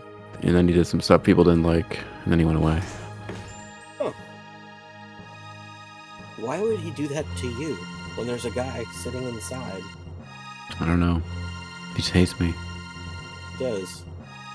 He doesn't like the magical competition. Should we do Hell in a Cell? I could think elimination chambers for more than one guy, right? More than two? It's like 6 guys usually. Yeah, should we do Hell in a Cell? Or should we do table Could do Hell in a ladders? Cell. Table ladders, chairs? Maybe we could do 2 matches. Maybe we could have all the other wrestlers in a ladder match first. Table, ladder, and chairs. And then have the main event be Gustavo versus Vince McMahon. So I combine. I mean, we did like a Dragon Ball Z fusion where he became all the other wrestlers. Oh, so they don't even exist anymore? As far as They're I just know. some sort. Oh, okay. Well, maybe. All right. What do you guys think? Tables, ladders, and chairs, or Hell in a Cell? I think Hell in a Cell is more fitting. Yeah. In a stunning turn of events, Vince McMahon's coffin begins to shake, and to everyone's astonishment, an undead Vince McMahon emerges. With a fierce glint in his eye, he challenges Gustavo the Flavor Enchanter to a match of Hell in a Cell, adding a new layer of intensity and drama to the story. The crowd gasps in disbelief as the undead Vince McMahon steps forward, his presence exuding an airy aura.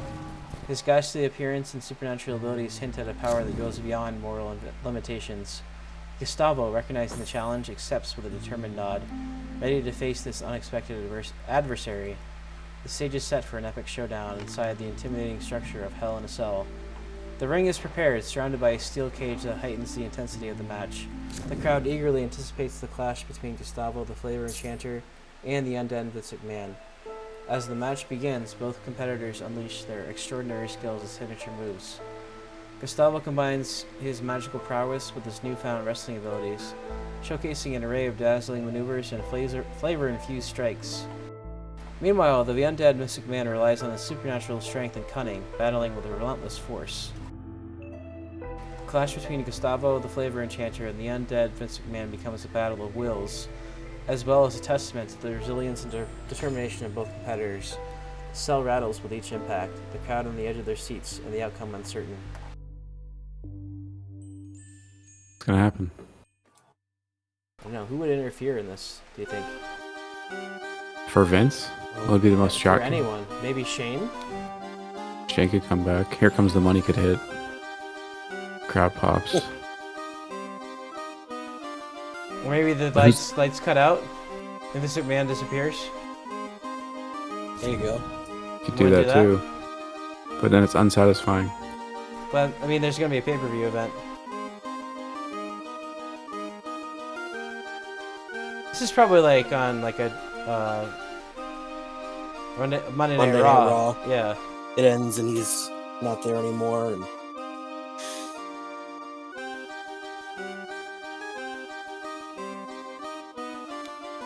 I can choose myself. Oh, good. Okay. Flipping over the casket to see what happened. Okay, yeah, we could do that. Book it that way.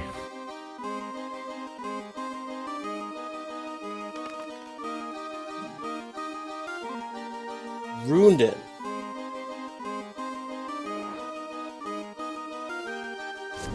It's my shrine. Oh, my shrine in here.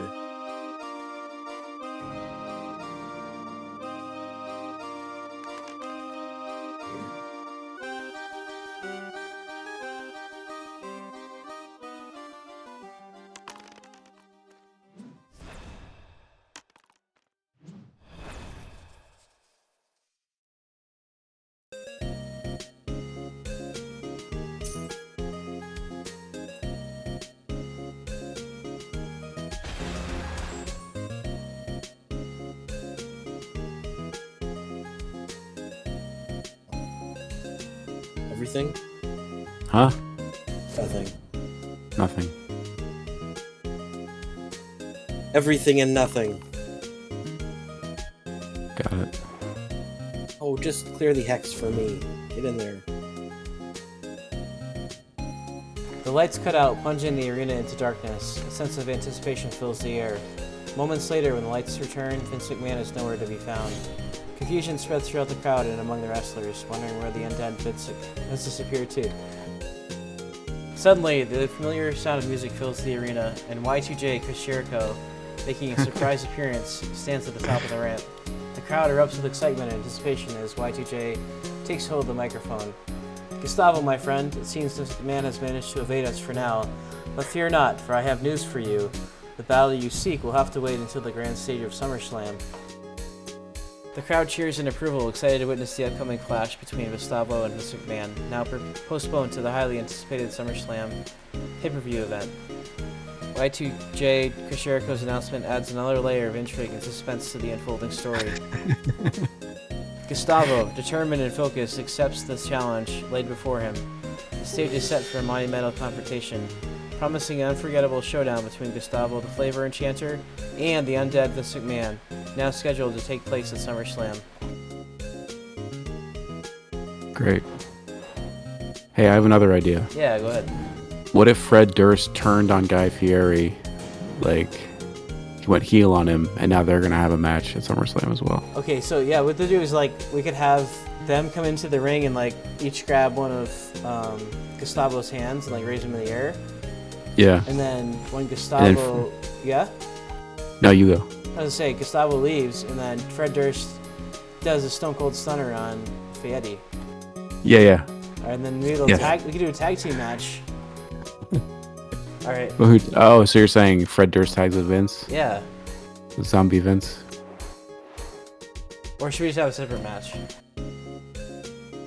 I thought we could do like a Hell in a Cell and a ladder match then. Or we could do a tag match. What do you guys think? I don't know what's going on anymore.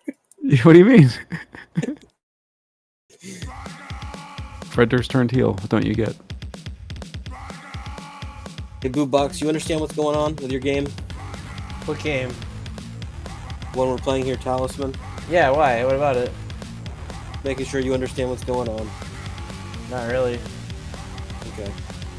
Is there something going on that I'm not aware of? Yeah. What? Well, he's in the Crown of Command, but he's wearing the amulet. So he's not attacking us. Is that true? Oh, Boobbox? I see that. Okay. This is like the All fourth right. turn. Sorry. Third or fourth turn. It's okay. I wasn't going to say anything at all, but I don't think I'm going to win anyway, so I prefer to go on some different games. I was way more into the wrestling story.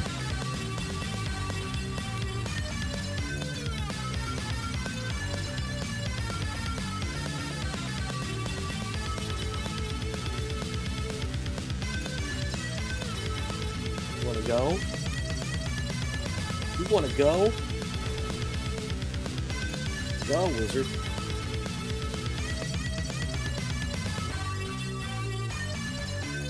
You. You have a chance. Oh, come on. Do it. Give me that reroll. Bummer. Stupid game.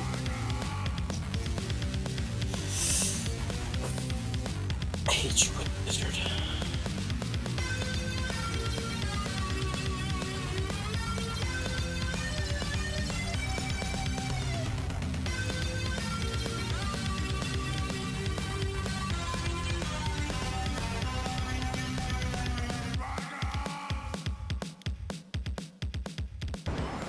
There we go. Thank you. Yeah, it felt bad earning extra turns that way. I mean, I was so focused on the story, I wasn't paying attention. That's what I figured. You were kind of in an unfair position, having to read and pay attention to the fact that your game was telling you to continue.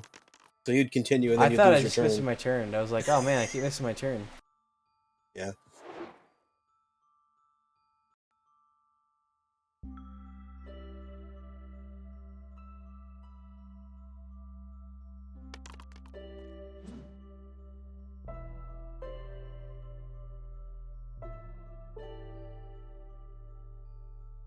That's where my grail went.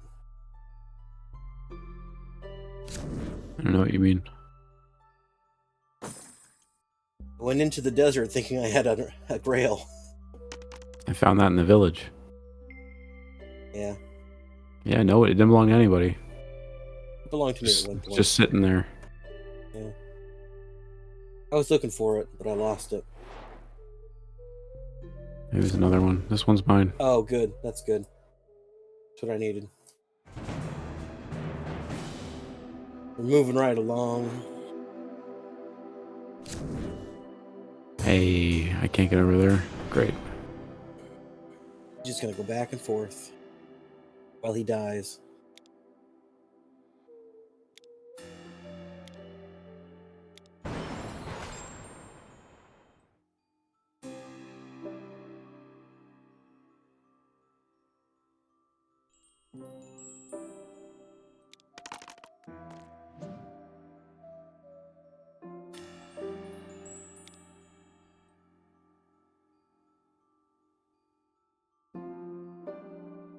What's happened? We have one. What did we decide? What? What? What? Wrestling matches. Did we have two or just one? What's going on I there? just got the response. Okay. In a surprising turn of events, as Gustavo leaves the ring in a fit of anger, Guy Fieri and Fred Durst step forward to support their friend. The iconic tune of No Chance in Hell fills the arena, adding a touch of dramatic flair to the unfolding scene. However, just as tensions seem to rise, Fred Durst catches everyone off guard with a sudden stone-cold stunner delivered to Guy Fieri. The crowd erupts in a mix of shock and excitement, unsure of what Fred's actions mean for the upcoming match. Regaining his composure, Fred takes hold of the microphone and addresses the bewildered audience. Listen up, everybody. You think you've seen it all? Well, get ready for an even bigger surprise at SummerSlam. Vince and I, we're teaming up to take on Guy and Gustavo. The crowd's reaction is a mix of astonishment and anticipation. The announcement sets the stage for an explosive tag team match at SummerSlam, with Fred Durst aligning himself with the resurrected Vince McMahon against Guy Fieri and Gustavo. As the dust You know what it settles, should be? yeah, go ahead. It should be a tag team coffin match. Oh, That's yeah. a good point. It should be a coffin match. All right. What does it say now? As the dust settles, questions fill the minds of the spectators. What are Fred's motivations? What is his connection to Vince McMahon? The stage is set for an unforgettable clash between these two unlikely alliances, with the fate of Flavortown hanging in the balance. Can you ask ChatGPT to come up with a tag team name for Gustavo and Guy Fieri? Yeah, of course. And then describe their matching wrestling attire. Hell yeah.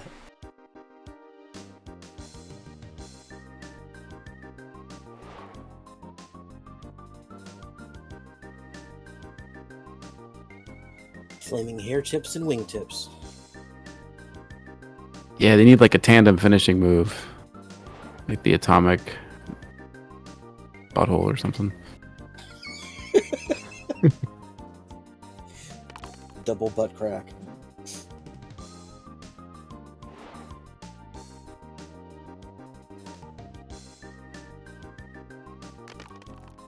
The double atomic drops. Mm-hmm. Call it the atomic explosive butthole.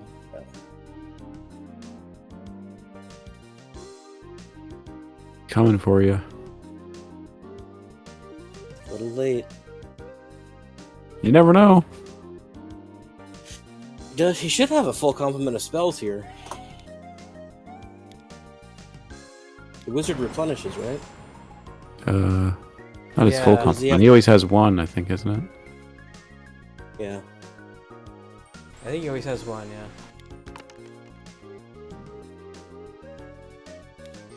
Rest in peace, Milton. Adios. Remember Zargon.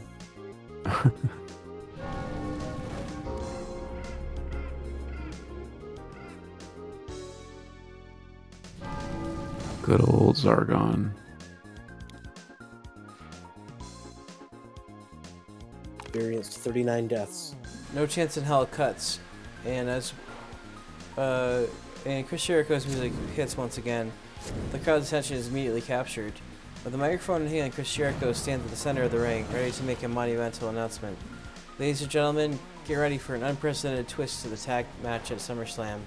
It will be a coffin match. The winners will have to capture their opponents, seal them inside the coffin, and nail it shut. The crowd erupts with a mixture of shock and excitement, realizing the high stakes and intensity this match will bring. The coffin match adds a chilling element to the already intense rivalry between the two teams. Anticipation and tension in the arena reach new heights as the audience envisions the brutality and determination of what will unfold at SummerSlam. Right. The coffin match becomes a Drop his battle. talisman? Go ahead. Never mind. Nope. Nothing. I thought the wizard dropped his talisman going in. Oh, okay. What about the coffin match? It becomes not just a battle for victory, but for survival, as the winners must incapacitate their opponents and secure them within the confines of the coffin. The sight of the coffin being sealed shut with the final nails sends shivers down the spines of the spectators, highlighting the extreme nature of this encounter. The announcement by Chris Jericho adds a layer of excitement and anticipation to the upcoming tag team match, further cementing SummerSlam as an event not to be missed. Yeah. I wouldn't want to miss it. I want to see that coffin tag team match. Alright.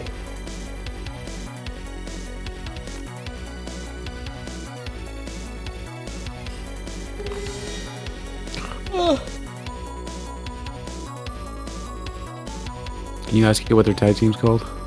Yeah. And what they look like?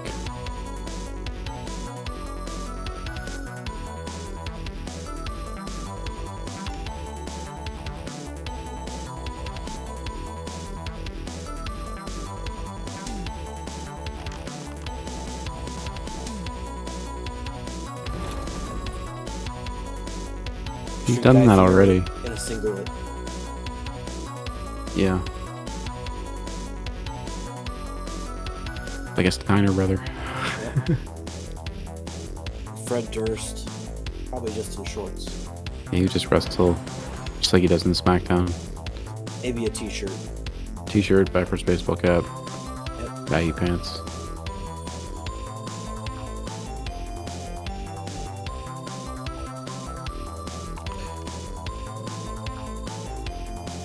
I want Gustavo to spit hot wing sauce in people's eyes. Okay. Okay. Like Tajiri. Tanaka? Tajiri. Yeah. Is Gustavo? Is he tall? Is he short? We don't know, do we? We don't really know. We haven't pushed his vital stats here.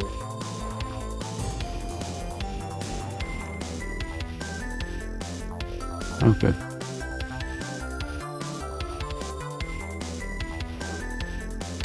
Good Wizard can't make choice. his mind up. You know, it really seems like that would have been maybe a good time to cast a spell, even if it's not a good spell. No. I'm no wizard. What do I know? Nope.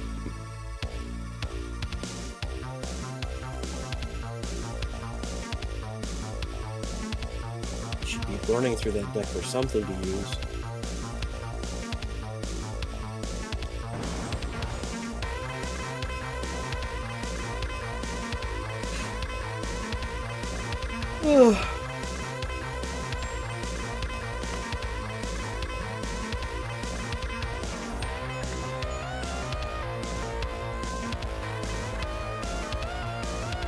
He's going in again. No. He's got nothing better to do. Can't heal, bro. Too late. The troll wins again. It's too late, baby. It's too late.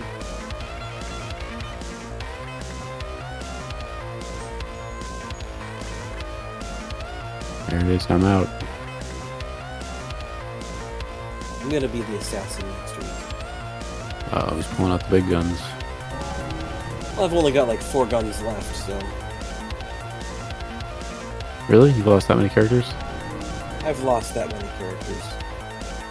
So what do we do when you're out? That's it. Season's over? When somebody loses all their characters, the season's over. And then Then we can move on to an expansion. how do we Some more decide characters. whoever wins is whoever has the most characters left? Whoever has the most wins, I think. Oh, the most Or wins. characters. I Or guess the it's most the same characters. difference, yeah.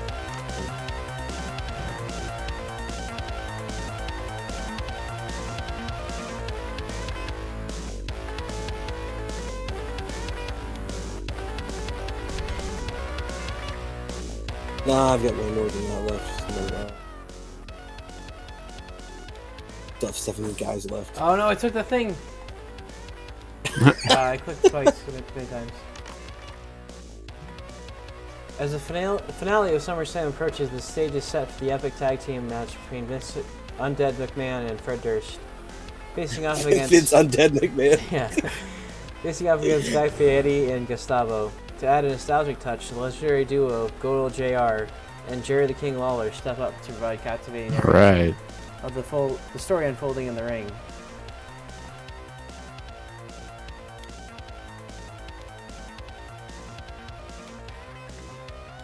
Well, Hold on.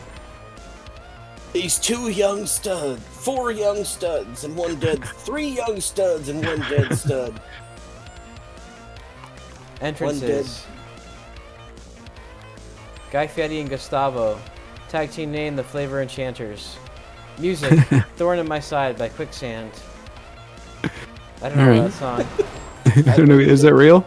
Let me look. It Thorn in my says a side. popular alternative rock song from that era, in parentheses. Thorn in my side? Yeah, by Quicksand. Oh, it's a real song. I have to hear it.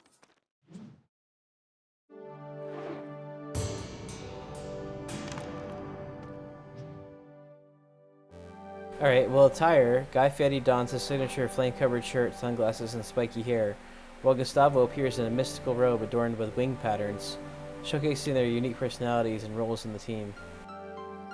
Vince Undead McMahon and Fred Durst, tag team name The Resurrected Rock Stars. Their entrance music is Rollin' by Limp Bizkit. Oh, obviously. Attire. Vince McMahon, now transformed into his undead persona, wears a tattered suit, and carries an aura of dark power. Fred Durst appears in a customized wrestling attire, featuring elements of his iconic red cap and baggy clothes, exuding a rebellious spirit.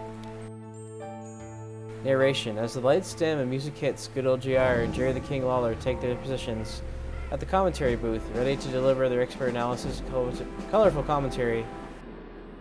Good game. Good game.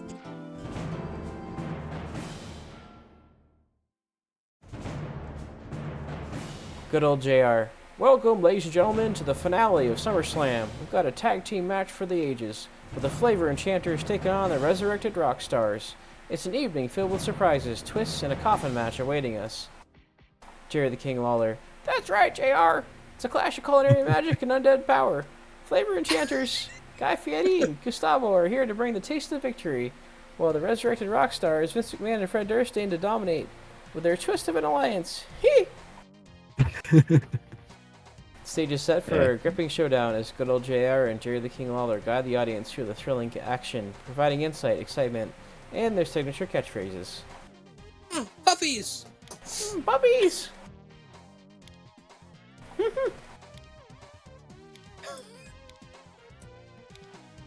Oh, man. So Quicksand, Thorn in My Side's a pretty good wrestling entrance theme. Is it? Yeah, I listened to it. It's pretty driving. Alright, cool. I agree. I could see it happening. Alright, so who wins? What happens? Tell us the story. Let's find out. That's all it gave me. Let's find out. I made a Ticket to Ride table if you guys want to play. Yeah.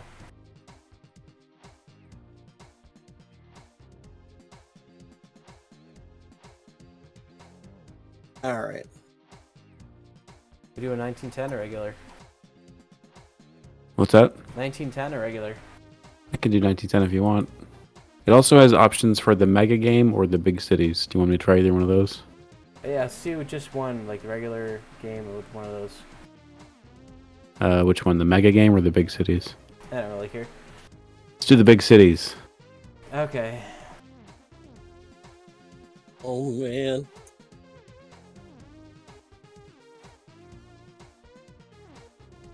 $1910, the big cities. When do you guys mind reading this? I don't feel like reading anymore. Yeah, if you post it, I'll read it.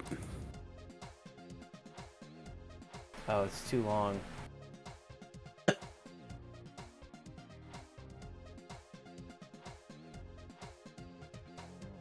It's too bad you couldn't give it a voice. Is there more? To read off? Is there more? Yeah, hold on.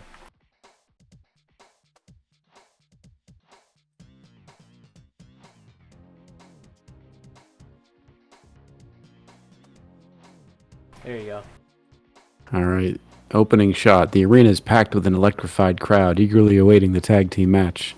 The camera pans to good old JR and Jerry the King Lawler at the commentary booth, ready to narrate the action. Gotta pick tickets. We usually start with...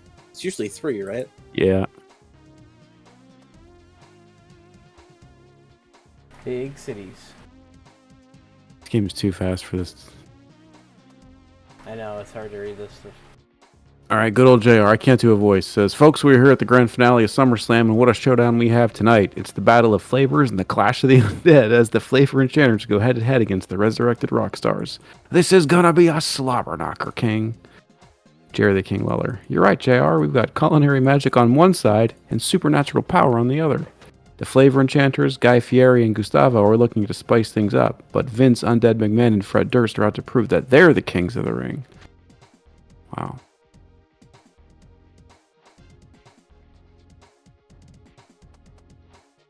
As the match begins, the camera focuses on the intense action inside the ring. Good old JR. And here we go. The Flavor Enchanters waste no time, using their agility and culinary skills to keep the resurrected rock stars on their toes. Gustavo, with his mystical flair, evades Fred Durst's strikes, while Guy Fieri unleashes a taste of fury on Vince McMahon. They're in there together. What's that? They're in there together. This isn't a tag team match. Hold on a second. The slobber knocker. I mean, Well, it's like it's a no DQ match. It sounds like. Well, it's an Attitude Era this match. is, Just letting nothing. Everything goes. Yep. Jerry the King of LARP, but don't count out the resurrected rock stars just yet. Fred Durst, fueled by his connection to Limp Bizkit, shows off his in-your-face attitude, delivering a devastating clothesline to Gustavo. And Vince McMahon, in his undead form, is proving to be an unstoppable force in that ring. As the match intensifies, signature moves and high-flying maneuvers are exchanged between the teams. Good old JR. Guy Fieri and Gustavo are putting on a culinary spectacle. Guy hits a Flavortown slam on Fred Durst, and Gustavo follows it up with a wing wizard elbow drop. The crowd is on their feet, loving every moment of this action. A wing wizard elbow drop. I don't know what that looks like. Or about the people's elbow. But Jerry King Lar says, but wait, JR, it looks like the tide is turning. Vince Undead McMahon summons his supernatural strength, catching Gustavo off guard with a devastating tombstone piledriver. And look at Fred Durst. He's channeling his inner rock star, hitting a powerful Durst kick on Guy Fieri. The climax of the Durst kick. You know the one. I'm certain I don't, sir. Durst kick. The climax of the match approaches as both teams give it their all. JR says, this is it, folks. The moment we've been waiting for.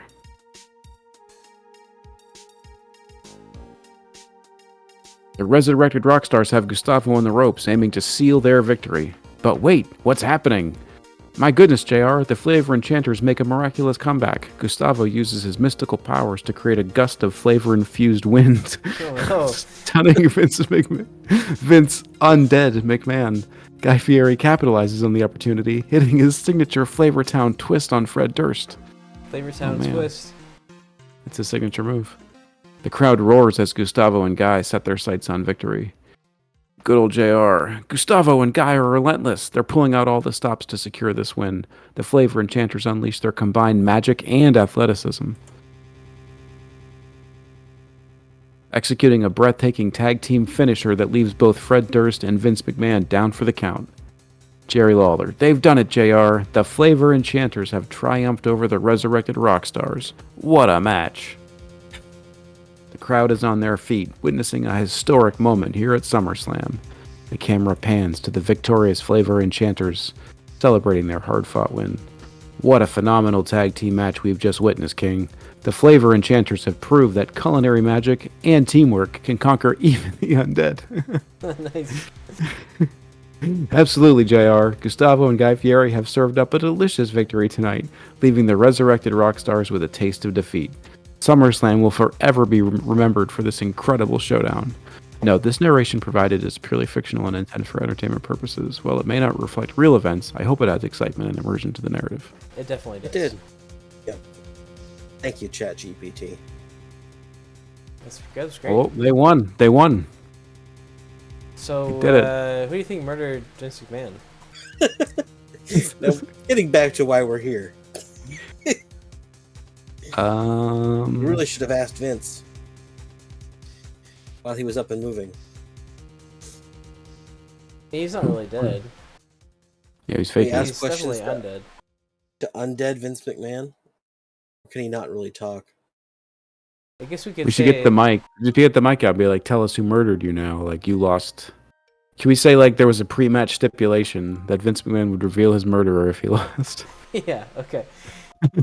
Hold on. Previously unmentioned. I think Y2J. That'd be pretty good. That makes sense.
Oh, these pre-match stipulations.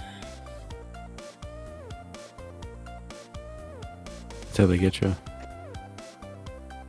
Oh, I got.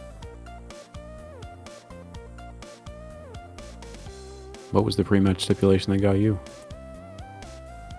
All of them. Oh. I needed that. You wanker. Sorry. Ain't there no more. You ain't sorry. You ain't sorry. No. I'm a little sorry. I needed that.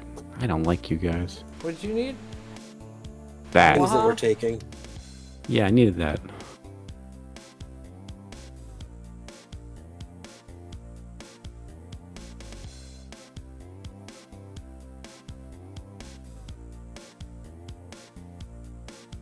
What was that? The next part. Is that all of it? Yeah. As Y2J, Chris Jericho, appears on the ramp, the crowd's attention is immediately drawn to him. The atmosphere in the arena becomes charged with anticipation as Y2J grabs the microphone and addresses Vince McMahon, who stands in the ring. Vince, before this match takes place, you made an agreement. You promised to reveal the identity of your murderer if you lost. Now is the time to fulfill that promise. Vince, please take the microphone and reveal the murderer. All eyes turn to Vince McMahon, awaiting his response. The audience holds its collective breath, eager to uncover the truth behind the mystery that has shrouded this event. Yeah, me too.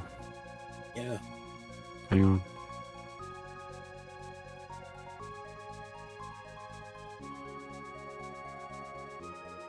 Vince McMahon, with a stern expression, takes hold of the microphone. The arena falls into silence as he prepares to make his revelation about who murdered him. Vince McMahon. Ladies and gentlemen, I stand before you with a heavy heart. The time has come to reveal the truth. The person responsible for my untimely demise. The one who orchestrated this heinous act is... And then it goes into ellipses. At this point, the true identity of the murderer is up for you as the storyteller to decide and unveil. Oh no! Please remember that this narrative is purely fictional and for entertainment purposes. The identity of the murderer will be revealed based on the direction you choose for the story. Enjoy the creative process and the intrigue it brings. ChatGPT got lost in the sauce. We did it already, ChatGPT. We already did all that. I told it to have a specific murderer in mind. Well, it fucked up.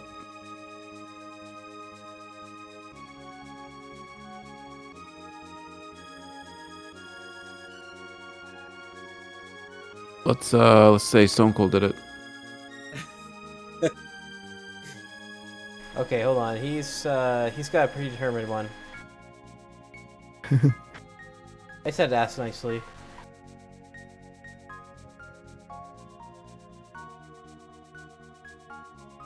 Murderer Triple H, Hunter Hearst Helmsley. Motive. Triple H discovered that Vince McMahon was planning to expose his long-hidden secret that would have ruined his career and reputation. In order to protect himself and his status within the WWE, Triple H resorted to extreme measures and orchestrated Vince McMahon's murder to ensure that the secret remained buried. Please note that these details were predetermined for the murder mystery scenario and were not revealed during the course of the interaction. No, they were not. That's true. Yeah, we just got lost in the glory of it all. There you go. Another mystery solved. Can you ask it what Triple H's secret was? Kind of want to know. Yeah, of course.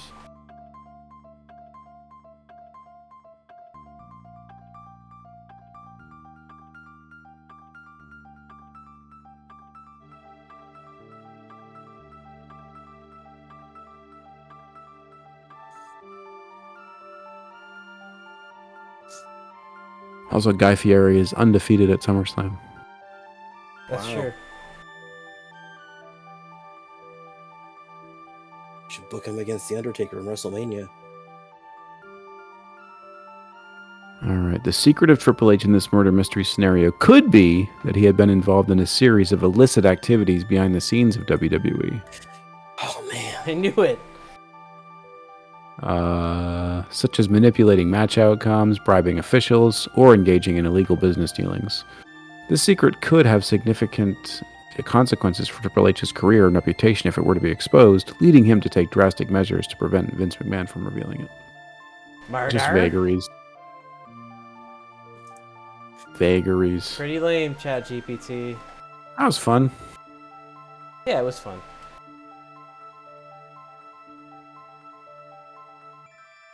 Do you guys want to do another one next week? Yeah. Of course. I'm out of ideas. Who do you guys want to do?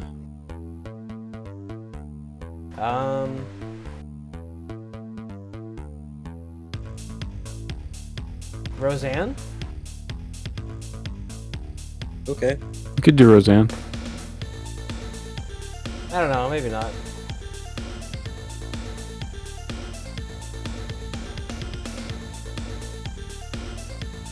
We should rewrite a show with another show's like theme.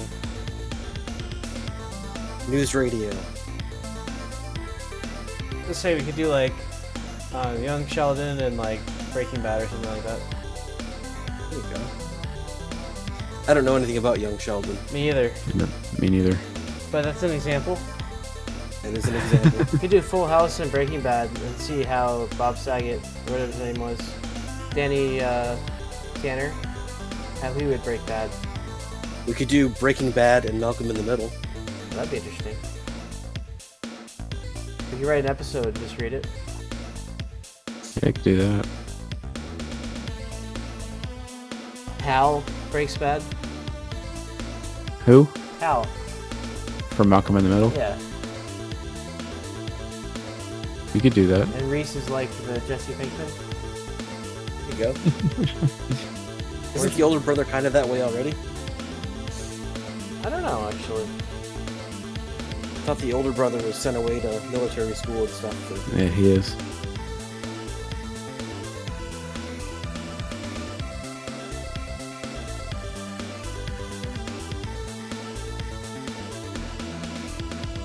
It's been a while.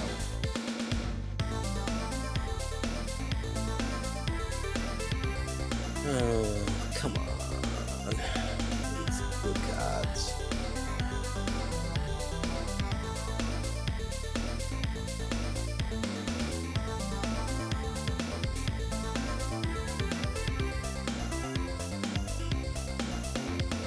So you want to do that? Malcolm in the Middle meets Breaking Bad? It's a thought. Alright, let's do that. I'm down.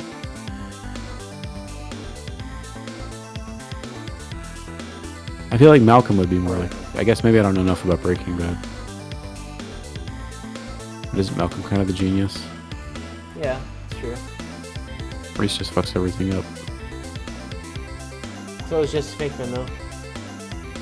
Yeah, I haven't seen enough of that show, or any of it.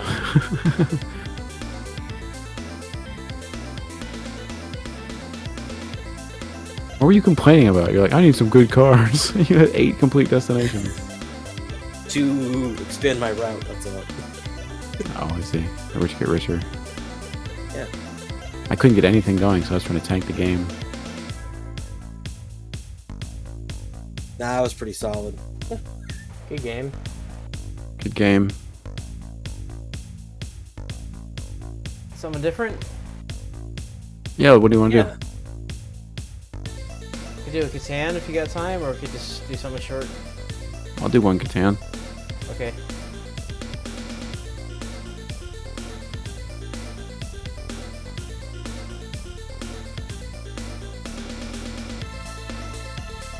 One Catan.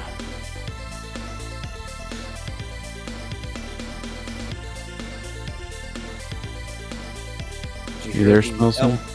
I am. The game has another. There it is. Did you hear El Muerto got canned? The Bad Bunny Spider-Man movie? Yeah. That's probably for the best. Yeah.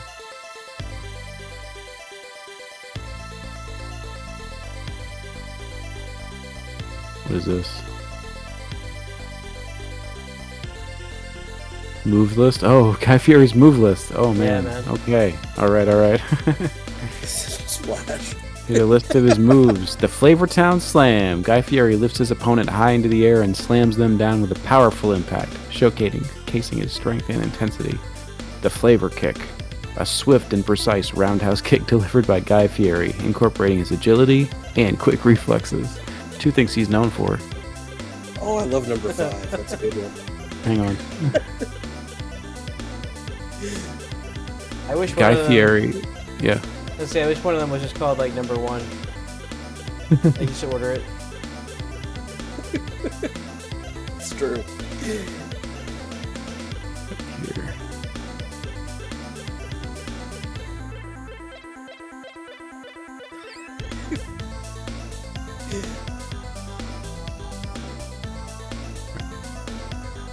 Alright, number 3, the Spice Suplex. Guy Fieri executes a suplex with an added twist. As he lifts his opponent, he adds a spicy flair, making the move extra impactful and unique.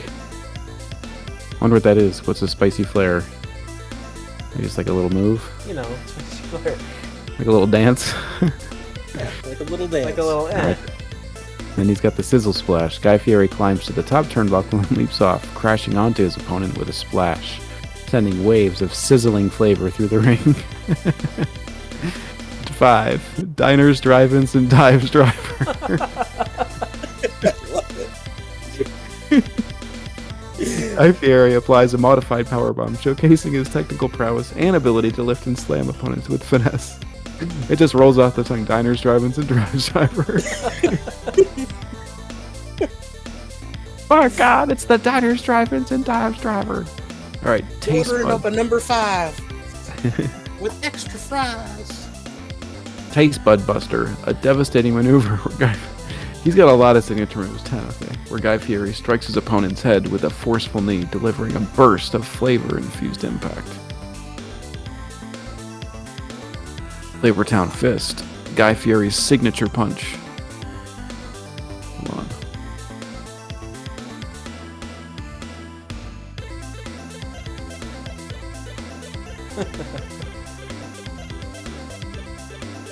Guy Fieri's signature punch delivered with gusto and accompanied by a burst of vibrant flavors, leaving opponents dazed and disoriented. Then he's got the triple D lock. What? Guy Fieri applies a submission hold. Oh, is that for Diners, Drivers? Yeah, exactly. Okay, Yeah, okay. That's it. Yeah, that's the show. I'm so confused. Targeting his opponent's limbs or neck, utilizing his culinary knowledge to find the perfect balance of pressure and flavor. He's like, that's the right amount of pressure, but it doesn't taste quite right. Let me make an adjustment. Spicy Swirl, a high-flying maneuver where Guy Fieri executes a mid-air spin, delivering a powerful spinning elbow strike to his opponent. It's pretty good. The Flavor Bomb, Guy Fieri's ultimate finishing move. He hoists his opponent onto his shoulders, spins them around, and slams them into the mat with devastating impact, leaving a trail of explosive flavor in their wake. It's only fictional, though. These moves capture the essence of Guy Fieri's persona, while incorporating elements of his culinary expertise into his wrestling repertoire. But it's only for entertainment purposes. We get Gustavo's moveset too. Hold on, I got something way better.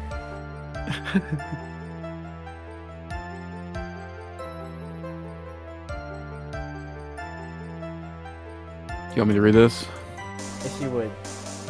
Certainly. Here's a fictional history of Guy Fieri's wrestling career, complete with some memorable storylines and rivalries. Oh boy. Number 1. Chapter 1. Rising through the flavor ranks. Guy Fieri started his... wrestling journey in the independent circuit, captivating audiences with his unique charisma and culinary-inspired moves. He quickly gained a reputation for his larger-than-life personality and his ability to combine his passion for food with his love of wrestling. Part 2. The Flavortown Invasion. Guy Fieri's popularity caught the attention of WWE, and he made his debut as a surprise entrant in the Royal Rumble. With his memorable entrance theme, Flavortown Anthem, Guy Fieri made an immediate impact, eliminating multiple competitors and leaving the WWE Universe in awe. Hang on a sec.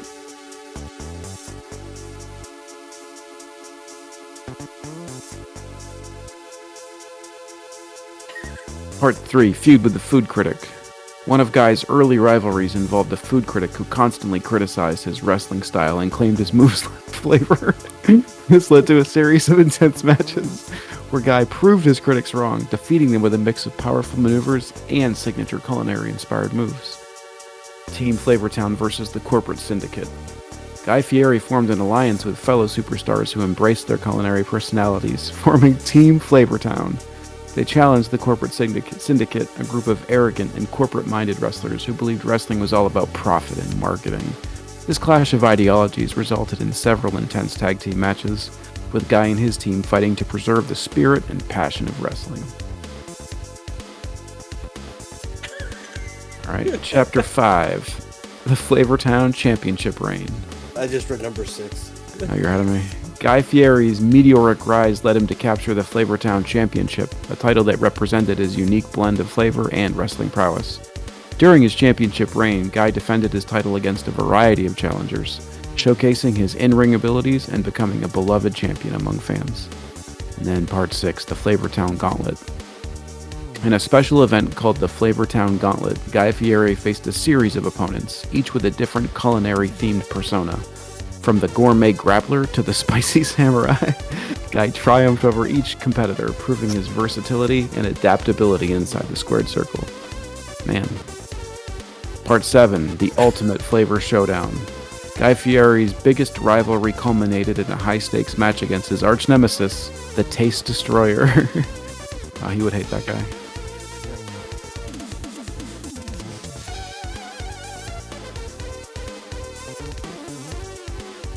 This intense encounter took place in an elaborate kitchen-themed stage, complete with cooking utensils and food props.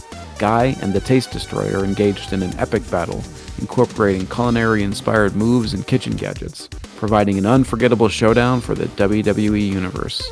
Throughout his wrestling career, Guy Fieri's infectious energy and passion for flavor captivated fans worldwide.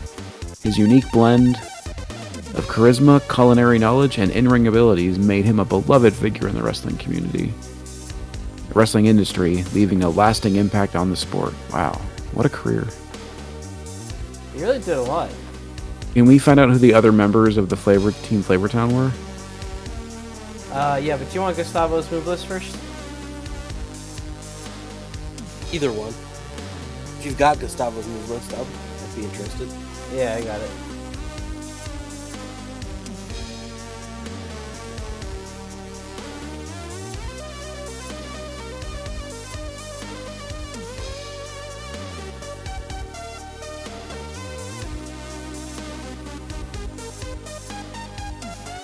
Here's the move list for Gustavo, inspired by his mystical persona and his wing wizardry.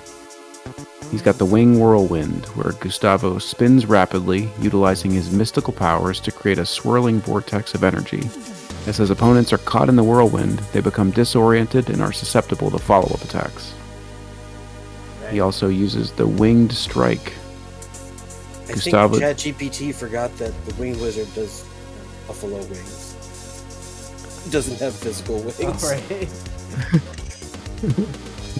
Well, here we go. Gustavo delivers lightning-fast strikes, channeling the power of his chicken wings, his hot wings, to enhance his speed and precision. He swiftly maneuvers around his opponent, striking with pinpoint accuracy. And then he's got the Winged Leap. Gustavo utilizes his spicy chicken wings to propel himself into the air, executing a graceful leap before descending upon his opponent with an aerial attack, such as a flying elbow or a chicken wing assisted dropkick. Do you mind if I just say that they're chicken wings? No, that's fine. Okay. Wing Shield. Gustavo creates a protective shield using his mystical hot wing energy. The shield deflects incoming attacks, providing him with a temporary defense against his opponent's moves.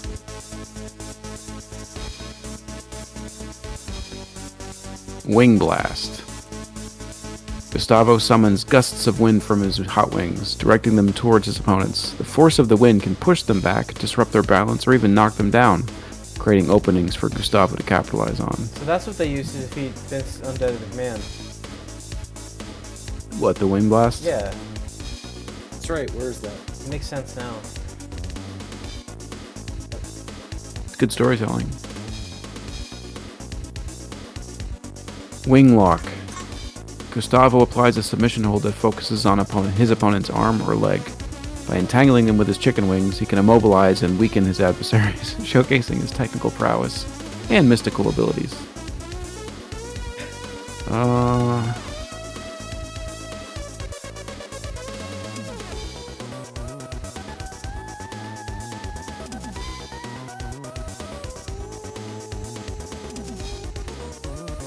Winged Fury. Gustavo unleashes a barrage of rapid strikes combining his martial arts skills with the power of his chicken wings. This flurry of blows overwhelms his opponents, leaving them vulnerable to further attacks. Feathered Flight. Gustavo takes flight, soaring high above the ring and evading his opponent's attacks. He uses his aerial advantage to scout for weaknesses. This doesn't seem fair. Scout for weaknesses. Well, this guy's just cheating. Shouldn't be able to do that. Plan his next move, adding an element of agility and unpredictability to his offense. And he's got Winged Enchantment. Gustavo mesmerizes his opponents with a mystical chant, momentarily distracting them and impairing their focus. This enchantment provides Gustavo with an opportunity to strike with swift and devastating maneuvers. And then the last one is the Winged Serenade, Gustavo's ultimate finishing move. He ascends to the top turnbuckle, his chicken wings glowing with an ethereal light. With a breathtaking leap, he descends upon his opponent, delivering a combination of strikes, flips, and aerial maneuvers, culminating in a devastating Winged Serenade Slam. That sounds pretty good.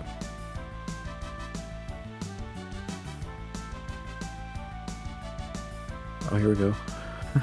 This is good.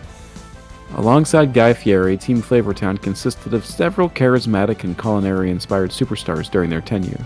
Here are a few team members of Team Flavortown. I love it.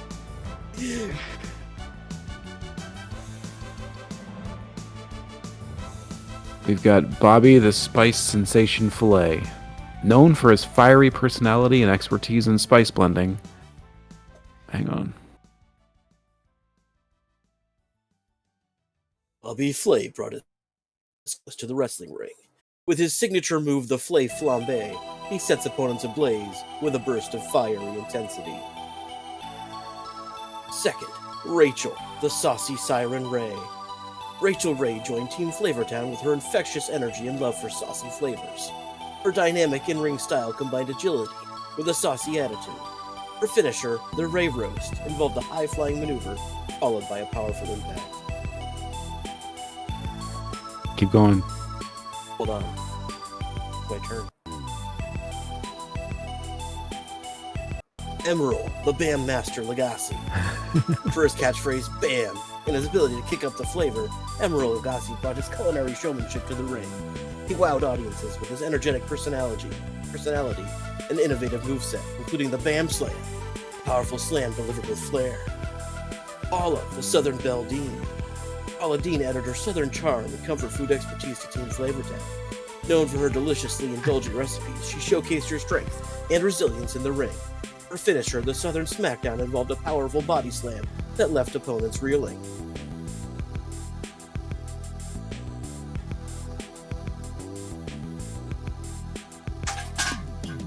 Mario, the Italian stallion Batali. As an expert in Italian cuisine, Mario Batali brought his passion for food and flair for the dramatic to Team Flavortown. His high-flying maneuvers and technical prowess wowed the crowd. His signature move, the Batali Bomb, involved a devastating aerial assault on his opponents. Wow, hell of a team. He really got the group together.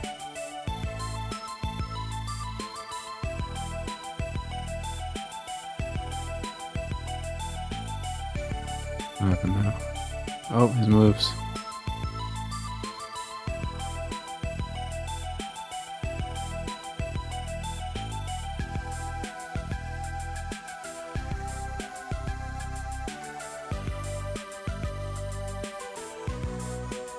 There are 5 moves for each of the fictional members of Team Flavortown. Bobby, the Spice Sensation Flay. The Flay Flambe. Bobby Flay delivers a fiery super kick, engulfing his opponent in a burst of flames. That is amazing. He's like Street Fighter.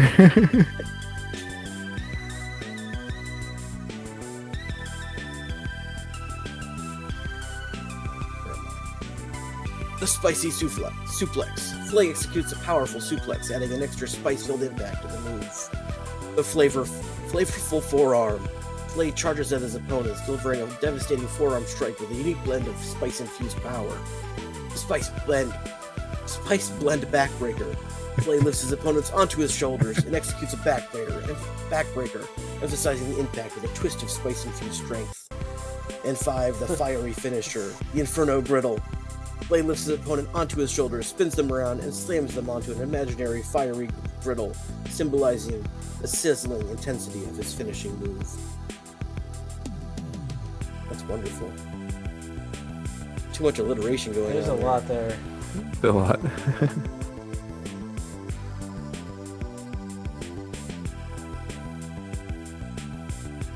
Rachel, the saucy Siren Ray, with a saucy snap suplex.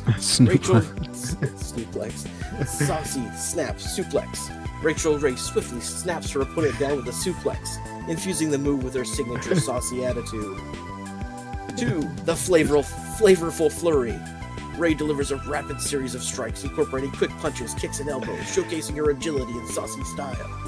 Can I just ask real quick? Is she considered saucy? Is that like a thing about Rachel Ray? I think she is kind of considered saucy. All right, proceed then. The spaghetti leg sweep. Ray performs a low sweep, tripping her opponent, leaving them entangled in a spaghetti-like fashion. 4. The tasty tornado DDT. Ray leaps onto her opponent, spinning in midair, and drives them face first into the mat with a tornado DDT. And 5. The saucy stranglehold. Ray applies a submission hold, locking her opponent in a unique and saucy variation of a stranglehold, adding her own flavorful twist. Alright, I'll read the next one. All right. Kind of heals. Emerald the Bam Master Legacy. Bam Slam. Emerald Legacy lifts his opponent up in a gorilla press position, slams him down with a Bam infused impact.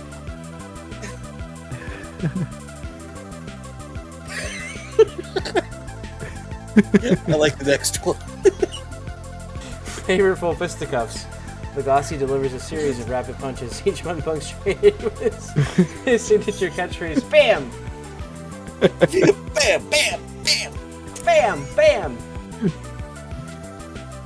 Spicy great. Spatula Strike. Legacy uses his spatula as an improvised weapon, striking his opponent with precision and adding an extra space-filled impact. I'm pretty sure you should just say BAM after every one of his moves. BAM! Bam! Kicking it Bam! up a notch.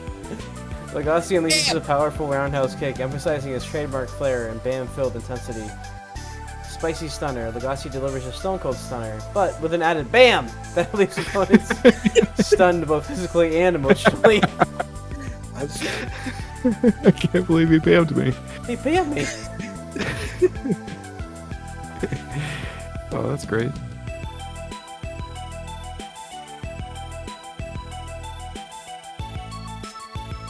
Paula the Southern Beldine. The Southern Slammer. Paula Dean executes a powerful body slam, showcasing her strength and resilience in the ring. Butterknife Lariat. Butterknife Lariat. Dean swings her arm in a wide arc, hitting her opponent with a clothesline that carries the force of a butter knife. Force of a butter knife. Comfort is that? food corner splash. Dean climbs to the top turnbuckle and leaps off, crashing onto her opponent in the corner with a comforting splash. The Southern Charm Suplex. Dean delivers a suplex with a touch of Southern Charm, emphasizing the impact of her charisma and grace. The Sweet Tea Chokehold. Dean applies a submission hold, utilizing her southern sweetness to put her opponents into a comforting yet restricting chokehold. Mario, the Italian Stallion Batali. Hold on, a comforting splash. That's the best thing in the world. Yeah, it's good.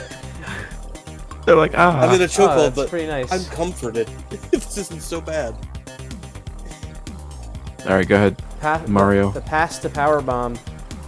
Batali lifts his opponent onto his shoulders and power bombs them with a flavorful impact. The Italian elbow drop. Batali leaps into the air and drops a mighty elbow onto his opponent, channeling his Italian heritage into the move. What does that mean? I'm not sure. Puts it all in there. Pizza press. Vitaly traps his opponent in the corner and delivers a rapid series of shoulder thrusts, emulating pressure of dough for a pizza. Pressing of dough for a pizza. The risotto lock. Vitaly applies a unique submission hold that targets his opponent's arm, utilizing his technical prowess and Italian finesse. The spicy spaghetti spinebuster. Vitaly executes the spinebuster, adding a spicy twist by utilizing his Italian spice blend to enhance the impact. There you go. That's all of it. It's a rough group.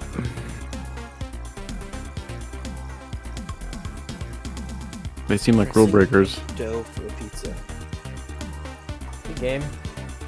You got it? Oh man, I was close. I almost had it too. Yeah. Distracted you with my wrestling moves. True. Alright, you want to call it? Is that it? I think that's it. Good games, guys. Yeah, that's good. Good games, Yeah. guys. So next week we're gonna do Malcolm in the Middle and the next Protomartyr album. Is that correct? Yeah, okay. Yeah? Yeah. Alrighty. Alright. Good night. Good night. See you next week. Later. Next week. Bye. Bye.